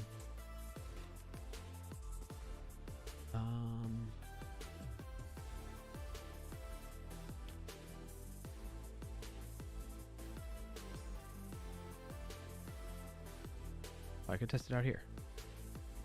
Yes. Yes. I can just run that directly.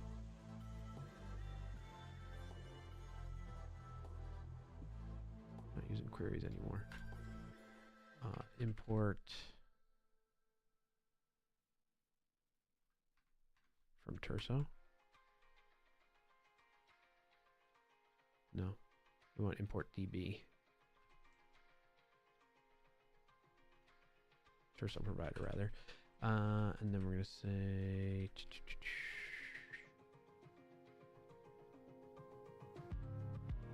rid of all that.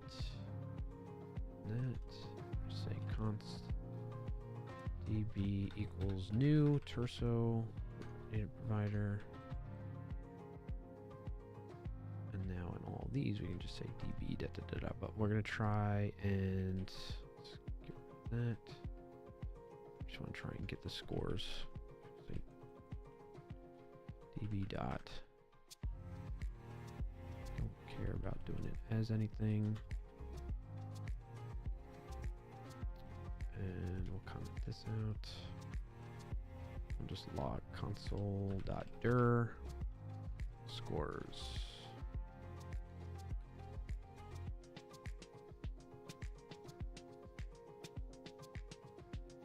Cut this all out. Cut that out. Cut these actually. Game number. Oh. What's a game number that exists already?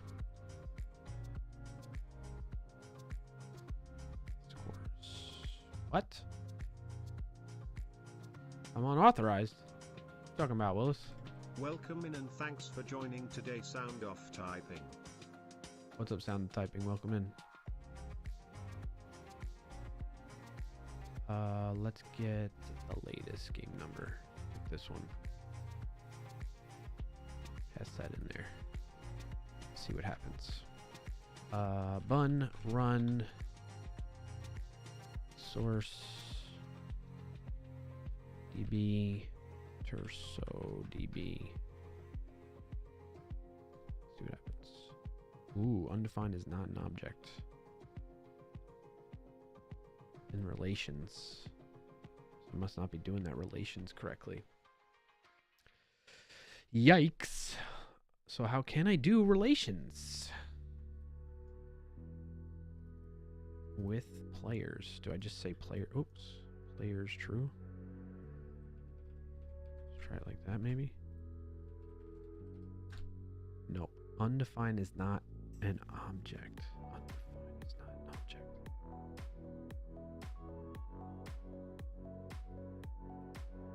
If I get rid of this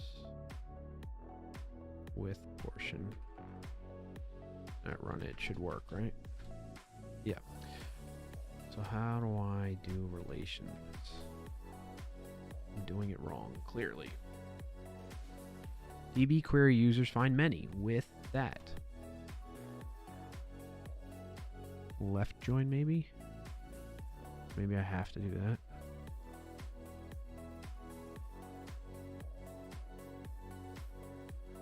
Left join post. Where's post coming from?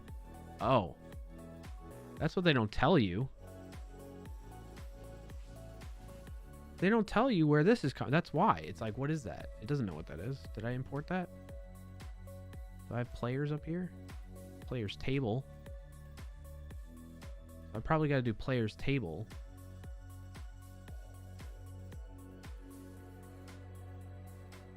Oh. That might be why.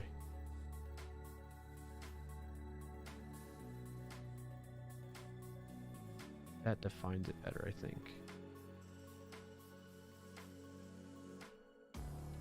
Which one was I doing again? Get scores by number.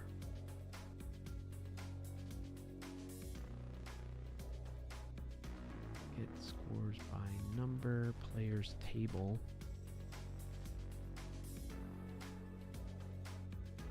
Let's try it like that. Nope.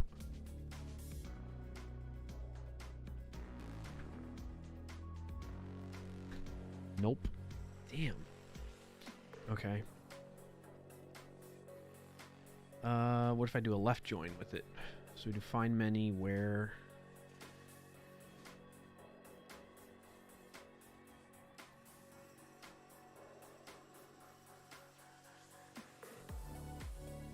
I seem to not to indicate like you don't need to do that. The sole purpose of Drizzle relations is to let you query your relational data in the most simple and concise way. Yeah, well, it's not working, home slice. A one-to-one. Drizzle Learn provides you an API to define one-to-one relations between tables with the relations operator. A one-to-many. Many-to-many. Foreign keys. Foreign key actions.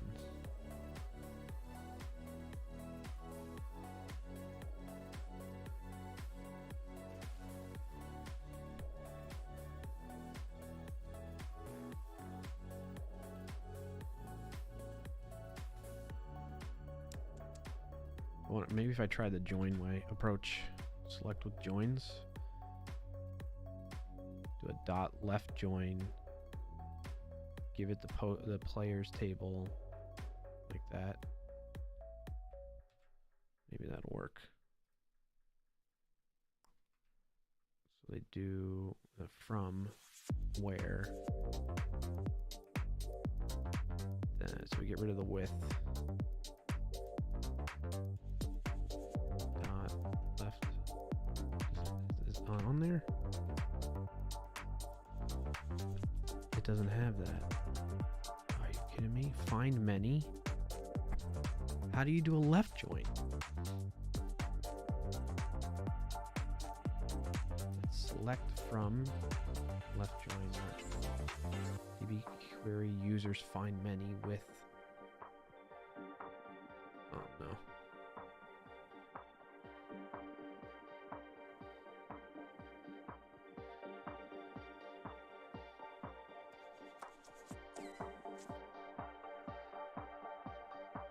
I think it's because of the way I'm defining my object relational mapping in Drizzle.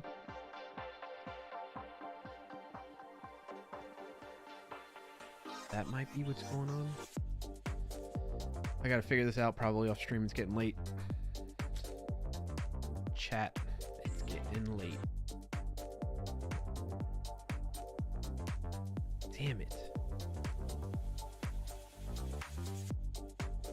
Welcome in and thanks for joining today's Pucheros. What's up, Frank? Hey, glad you love the new logo. Sound of Typing says, I applied to a developer job Java, and it's a panel interview. Happy Friday to you as well, Frank. It's a panel interview consisting of 4 people. It's 60 to 90 minutes long with live coding and technical behavioral questions. They want experience like J2EE, SQL, React, knowledge on cloud technologies, and microservices. My brain started setting off red flags. I'm looking for a senior developer to confirm my beliefs. Does the interview sound reasonable for a junior role? 69 minutes of technical grilling sounds long for a junior role. I would say 69 minutes is not unheard of or not uncommon. I would say it's fairly common probably for a junior role. In terms of like you having to know all of that stuff though. This just became a job. Hey, Nightcoder, I'll catch up with you in a second on that. Sound of Typing, in terms of you having to know all of that stuff, they want experience with J2EE. Like, this doesn't sound like... Well, I guess it depends on how much experience they want you to have. J2EE, SQL, React, cloud, microservices, like... I guess it depends on... I don't know. The depth of your knowledge in each one. Like, if it's shallow in all of those, then that's more junior to me. But if you know all of those really well and you've built full-blown applications with that stuff really well, and like what are the pros and cons of different architectures with those, that to me would be like things I would ask of a more senior Sound of Typing. Whereas what they're probably going to grill you on is just to make sure you know some of that stuff to some varying degree. Like maybe you know Java really well, right? But you don't know React all that well. Or I don't know. I'm just spitballing here, right? So I would say it's not... Come in and thanks for joining today, Night Zero Dare. I would say it's not uncommon for you to do like that panel type of thing. It saves the company time, money, and energy a bit by having... They could do more interviews that way in a panel format versus you doing one-on-one interviews. And the other thing that's beneficial to you, think of it this way. If, let's say, instead of them doing a panel type of interview with 4 people all at once, let's say you interviewed with each of those people one by one. Then that's going to be 4 hours of your life that you're going to be doing. And by the 4th interview, you're going to be freaking drained as hell. And they're likely, unless they coordinate ahead of time, right? A lot of times they just get told like, hey, you're... Welcome in and thanks for joining today, Shawkeyes 1. It sounds like, though, what's typical is what ends up happening is these folks that are going to be interviewing you, they're just told like they're part of the interview process and they don't necessarily communicate between each other to be like, hey, I'm going to interview this person for this type of things and this, you know what I mean? Whereas if you do it in a panel, you're not going to, and the reason I'm bringing that up is you might end up answering the same questions over and over again if in an individual format versus in a panel format. So I guess what I'm getting at, the short of it is, look at it as a positive. Don't be intimidated by it. I know that's easier said than done. It's not unreasonable or uncommon that they're doing it that way. I've heard of that before. I've experienced that. I've not been part of a panel interview, have I? Maybe not to that level where there's 4 of us. There's been like 2 of us or 3 of us maybe. You know, and don't feel like you need to know everything. What I would say is the best advice I would give you going into that is answer things to the best of your ability, and then whatever you can't, admit that you can't. Like, admit it in the sense of like, hey, I'm not really sure about that, but then like think about it out loud with them of how you would approach trying to solve that thing or answer that question. What you would do. Like, I would Google this, and I would go to this, I would search for this on GitHub, you know, like whatever you would do to, like, if you were faced with that challenge or problem in your own side project, how would you approach trying to solve that problem? That is the best way to answer those things where you don't have an immediate answer. Like, you don't know the answer to some question that they have. So just be honest, be upfront about that. Don't try to act like you know everything.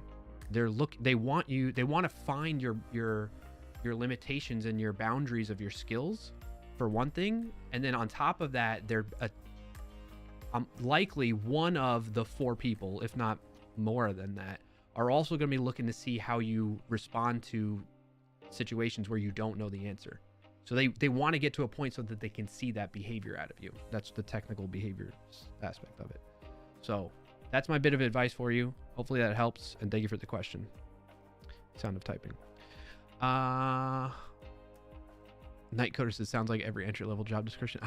I mean, there are some situations, though, in your defense, Sound of typing, there are some situations where I've seen companies post what they describe as entry-level, junior-level developer type positions, and they want the freaking world. And I'm like, there's no way you're getting that out of a junior developer. That's ridiculous.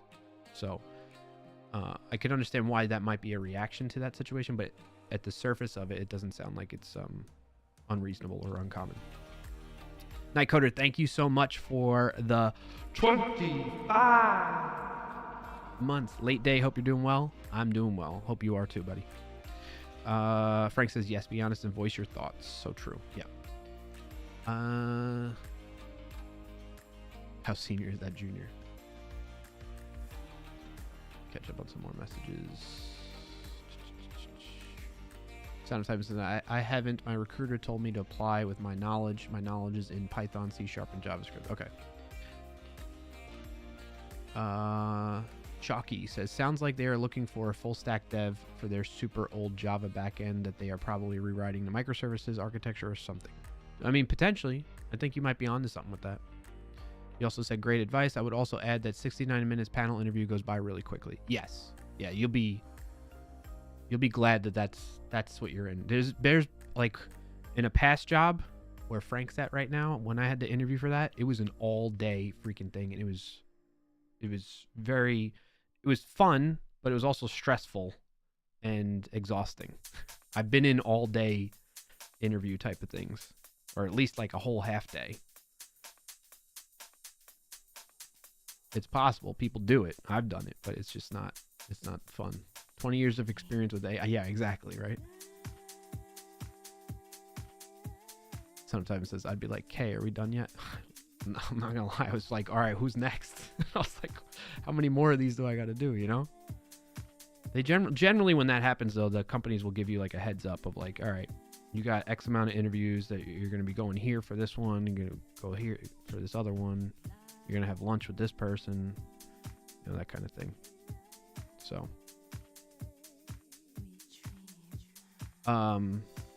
the other thing to take note of, Sound Typing, just sharing personal experience. There's been so many times where I thought I bombed interviews, or I just didn't feel good about them, and they worked out. So don't beat yourself. Well, guess what I'm getting at is, just because you might feel that way after an interview, don't beat yourself up over it. Or the opposite. If you feel something went really well, don't get your hopes up too high, because maybe it didn't go so well according to them, right? Like how you perceive the interview goes might be completely different how the interviewers rather, perceive it. So just keep that in mind as well. Nightcoder says people are getting interviews. LOL, JK. Hey, I'm glad to see that. I'm with you, Nightcoder. I feel like I keep hearing about a lot of people struggling to get interviews. So that's another thing to take into consideration, Sound of Typing. The fact that you're at that stage in this current market, that's pretty amazing. You should be very proud of yourself right now. You have 3 set up. This one, an entry-level data analyst job, and another entry-level, I like how you keep putting them in quotes, Java one. So yeah, that's good. You're in a good spot right now, Sound of Typing. So give yourself a pat on the back. Be proud of that. And go into them, doing the best that you possibly can. Now, if you came in here and you told me that some company's going to start grilling you on leak code bullshit, then I'd be like, don't even bother. I mean, unless you're interviewing at something where you got to do like crazy, I don't know. Like if you're what I'm getting at is like, let's say you're going for a job that's like front end job and they want you to do like crazy leak code stuff. Like, get out of here. Come on. I think there's probably some exceptions to me saying that where it wouldn't be necessary for you to have that kind of intimate, crazy memorization knowledge of how to do things so perfectly. But I don't know, for the most part, in my experience at least, and I guess, it's just my limited purview on what my experience has been like. I've not had to know any of that, and I couldn't even tell you that kind of stuff today. Does that make me... Some people would say that makes me a bad developer, and to that I say, okay, fine. If you want to think I'm a bad developer, I still got a job. Or I still get jobs. So, cool. My more props to you if that's like something you pride yourself in and like that's what you want to do, but like it's just not something I find to be that big of a deal. It's something that I can relearn or reacquaint myself with again. So that is so reassuring. Yeah, like dude, I don't know how I would do. I would probably fail all the leak code stuff right now. But if I really had to, I totally would nail that shit. Just I would study it again, and if I was applying to a job that took that, if I was applying to a job that I really wanted and it was part of their process, then I would do it. I would do it.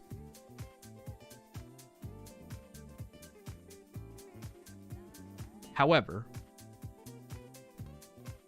so I'm saying that, but however, at this stage in my career, like if I was early on in my career, I'll do whatever. Like if the stage that Sound of Typing sounds like they are at, and no pun intended there, you're just trying to get, especially in this market, you're just trying to get any damn job you can get to get your foot in the door and start getting real world experience. And at that stage, in that point in your career, you got to do whatever the hell you got to do to get the job. Okay? So it's a little bit, what I'm talking about right now is I'm speaking from privilege, that I've already had experience at X amount of companies already. And I got a good resume that speaks volumes for me, So, sometimes says I learned Jake's resume, Claude, and keeping your LinkedIn updated helps a lot. I'm brushing up on my SQL skills for Monday's interview. All right, that's a good idea. I've not heard of this Jake's resume, Claude. What's that? You have like AI analyze your resume or something like that? That's not a bad idea if that's what you're saying. So, Frank says usually there's a grace period anyway. So if you lie about your level, is that what you mean? What do you mean? Sorry, I'm not following what you're saying, Frank. Fucheros.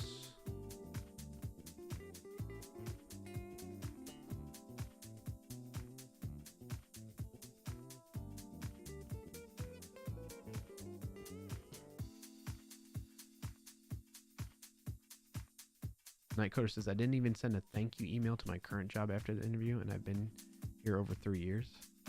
Wait, what do you mean?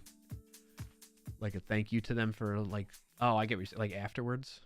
Like after you interview with them? That is a good thing to do, like as a follow-up.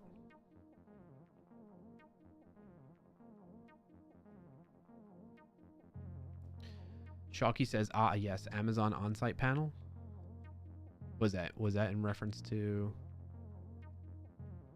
the leak code stuff that I was talking about? Yeah. I mean, so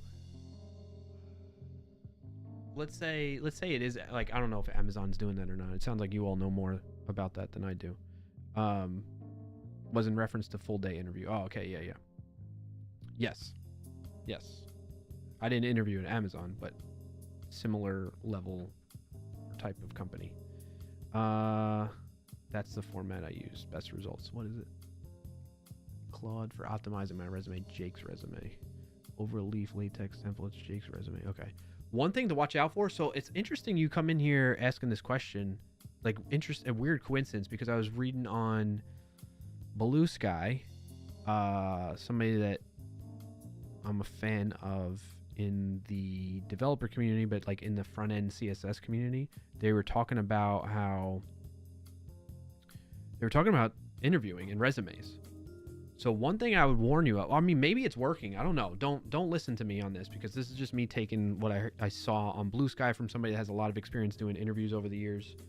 And they were basically saying that there's a lot of slop, in the sense of like people's resumes and cover letters are just cut and paste templates. They're all using the same, like when you Google something, they're using like the first result, same template as everybody else.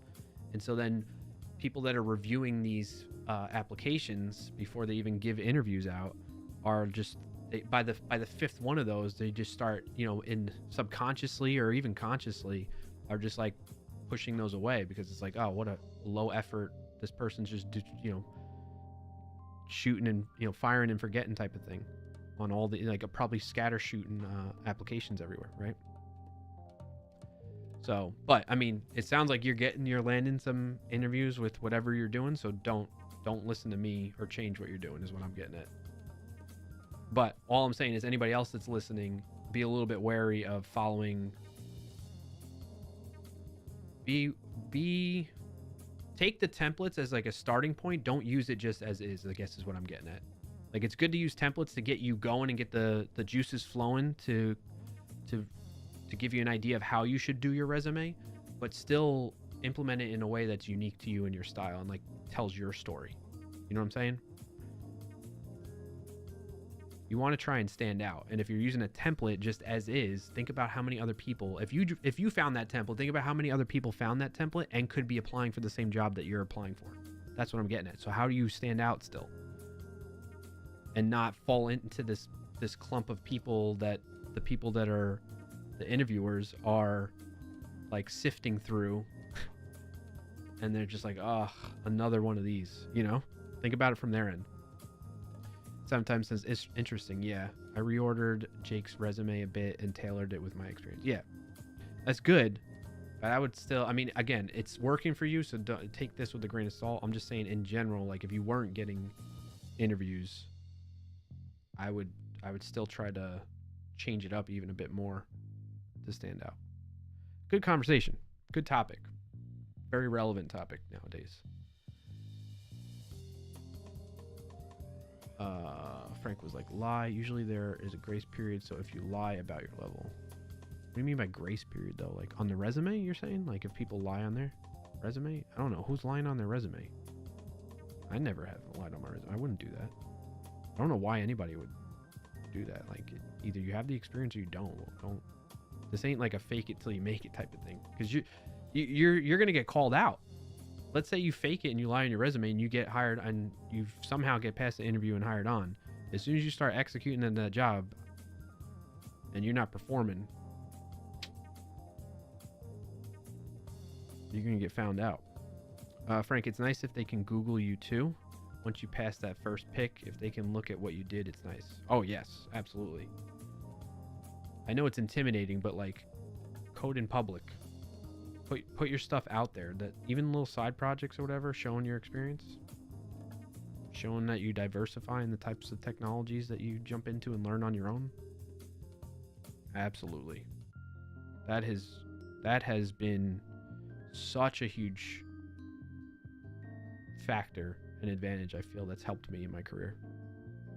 Oh, don't lie on the interview, you're saying, Frank. And usually you have a 1 to 3 month where they can fire you because of it, if it's not a fit. That's true. Yeah, you have like a 90-day grace period usually. Chalky says, I think it might be better to stick with boring resume style to lower chances of getting rejected by the automation in place. I think most important thing is to have the relevant keywords mentioned in your resume, in the job description. Don't make stuff up though. If you get an interview, you might, let me find the exact thing I was talking about. Give me a second. I mean, you have valid points, but what I'm getting at is, like, yes, you want to keep it simple and not get too flashy with your resume. I'm not talking about the style of it, I guess. I don't know. It's best if I just stop talking about it and show instead. This guy, that app. Am I logged in here? I think I gotta be on mine.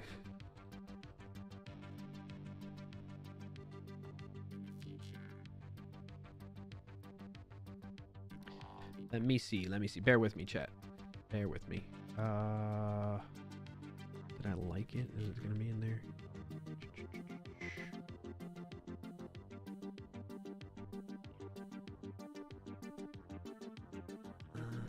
I hope it's still in like my recent.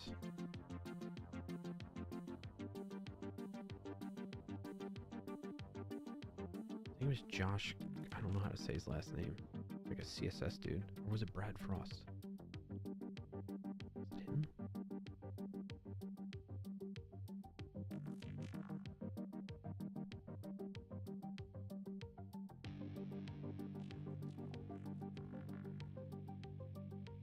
No, it wasn't Brad Frost. Was it?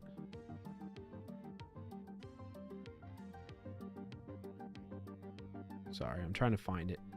This would be the best way to give it. It's the best advice. It was really good advice that I would recommend. Why is this dog just barking his head off on me? Josh? Yes! Josh Camo. It's ringing my doorbell.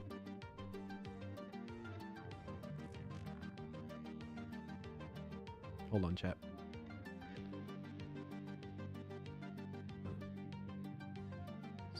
Okay. Fun fact, I'm early in my career. I'm not able to solve the problem they gave me, but I still got a job offer from them. Okay, where is it?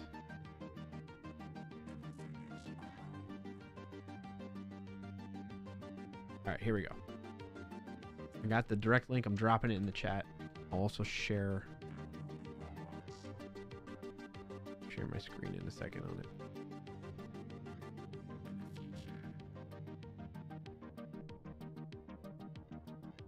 All right, you ready? So Josh is somebody that I don't know personally, but I've been following along with his journey in the industry for quite some time. And he's pretty widely known and respected, especially from like a CSS styling front-end development standpoint. That's what I'm mostly known for. Not to say that that's, you know, he's a single-faceted person, but yeah, you get the idea, right? So he's got a lot of credibility is what I'm getting at. He's saying, I've been involved in hiring at several companies I've worked at. At one company, I saw all of the direct applications. I was the first person to review them. So a lot of this automation that we're talking about that people go through, that you got to hit the right keywords, like I think that does happen at some companies, but not necessarily all companies are doing that. There could be just a human being that's reviewing these applications. The quality was terrible. Most people put zero effort into their application. A tiny bit of effort can go a long way. This was years ago before AI. Apparently, it's much worse these days. Kent shares a story here about the same person submitting multiple AI-generated resumes under different names, which is wild that somebody was doing that.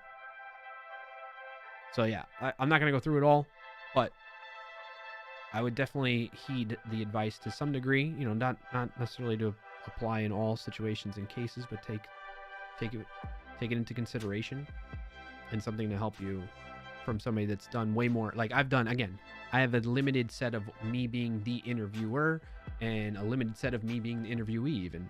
So Josh here seems to have a lot more experience in that than I do, and I would listen in on that more. So anyway, he goes into more detail in this long thread.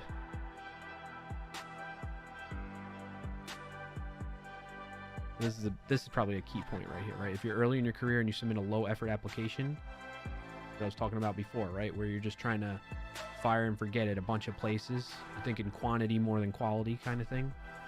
Only companies to respond will be the ones with huge red. This is, again, I don't know if this really matters when you're early on in your career. Right? I think he's speaking here again from a point of a little bit of privilege where you can have some say. But like if you're early on in your career, maybe you're struggling to, you're living to make ends meet, that type of thing, and you're just trying to land that first job, you don't give a crap about these red flags. You're just going to grin and bear it just to get that experience. And then while you're working at that shit job, you can work on putting the higher effort into other jobs, So that's why I'm like, all this, everybody gives all this advice or whatever. Everybody's going to, but the thing is, your situation could be different that could make all this advice moot or not useful to you or applicable to you, right? So yeah, it's tough. It's a scary process to go through. It is what it is, all right, hopefully that helps. I think I'm gonna wrap up stream though. This has been a good conversation. Unless we got more we can talk about with that. Need to go, last minute's crunch. Have a nice weekend. All right, Frank, you too, buddy. Have a good rest of your Friday and weekend. About to wrap up anyway. Hey, what else do we got? Don't make stuff up though. If you get an interview, you might be asked about this experience, or even interviewers could tailor your interview based on the resume beforehand. Yeah, exactly. Sharky says, what I meant is don't make stuff up. Don't write something in the resume that isn't true. Absolutely, yeah. Sound of Typing said, I once created my resume in Photoshop, added my face, and said I had 50% Python skills. Then I watched a few YouTube videos and realized I effed up. This was a few years ago.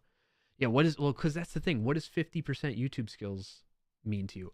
Speaking of, I'm going to put you on to a YouTuber who's been doing, is Anthony Sestilli. Maybe you know of him already. He's pretty popular.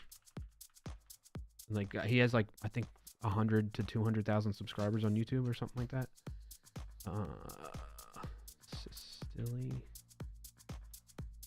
spell it, I think. Yes. He does, here's a link to that. He's pretty funny, dude. He does a lot of little sketches too on Instagram reels and shit like that. Check him out. He does a roasting, like he does a variety of like development related videos or just in the tech industry related videos. But then some of them are also where he has he does live streams like this, but I think just on YouTube, not on Twitch. And he has people submit through a Google form their portfolio sites, and then he roasts them. But basically, like, he gives you good advice. Like, he roasts them, it's funny, and he kind of does like a little bit of trolling with people or whatnot. But he gives good advice that I would recommend people check out in terms of like how to set up your portfolio to be attractive and make you more hireable in this whole process of trying to land a job. So check him out as well. All right, hopefully that was all super helpful. I definitely enjoy these types of questions, even though they weren't the focus of what I was doing just now, but it was at a really good stopping point, actually. So good timing on that. Amazing stream, by the way. Thank you. I'm glad to hear that. That's all I'm going for. So I use the stream. So for those of you that are maybe new to my stream, one, thank you for being here. And two, I generally follow like a format throughout it. The beginning of my streams, which I start at 12:30 every Friday, pretty much every Friday, unless I'm on vacation or family stuff comes up. I start at 12:30. We start off just chatting a little bit, kind of like what we're doing right now, but we talk about like people's wins of the week, what's something positive they happened this week, like maybe somebody got a job or whatever, right? Like we celebrate together. Then I play a few little games, not like big on video games like a shooter or anything like that, but like Wordle and stuff like that, because I usually eat lunch. And then we get into the technical segment. So that a lot of you that are just tuning in towards the end of the stream here, you're seeing me close out the technical segment where I focus on something technical, like something programming related that I've been doing. And lately it's been working on this Discord Wordle bot. So maybe you caught some of that, which I'm going to continue doing next week too. So if any of that interests you and you like that and you've been enjoying this and the conversation, which is I also welcome throughout the rest of the other streams, regardless of what segment of the show I'm in, then I hope you drop a follow on Twitch, or if you're watching on YouTube, like and subscribe to the channel. And yeah, thanks. And thanks, Shocky. Hopefully I'm pronouncing your name correctly too. That matters to me. Names are important, so Shocky. Frackberg, have a good weekend to you as well. Thank you for tuning in all this time. Thank you, Sound of Typing. Appreciate it. All right. I think on that note, though, if I didn't miss anything else in chat, thank you for answering my question. Of course, yeah. Appreciate the question. It was a good question. I think I'm all caught up on chat then. All right.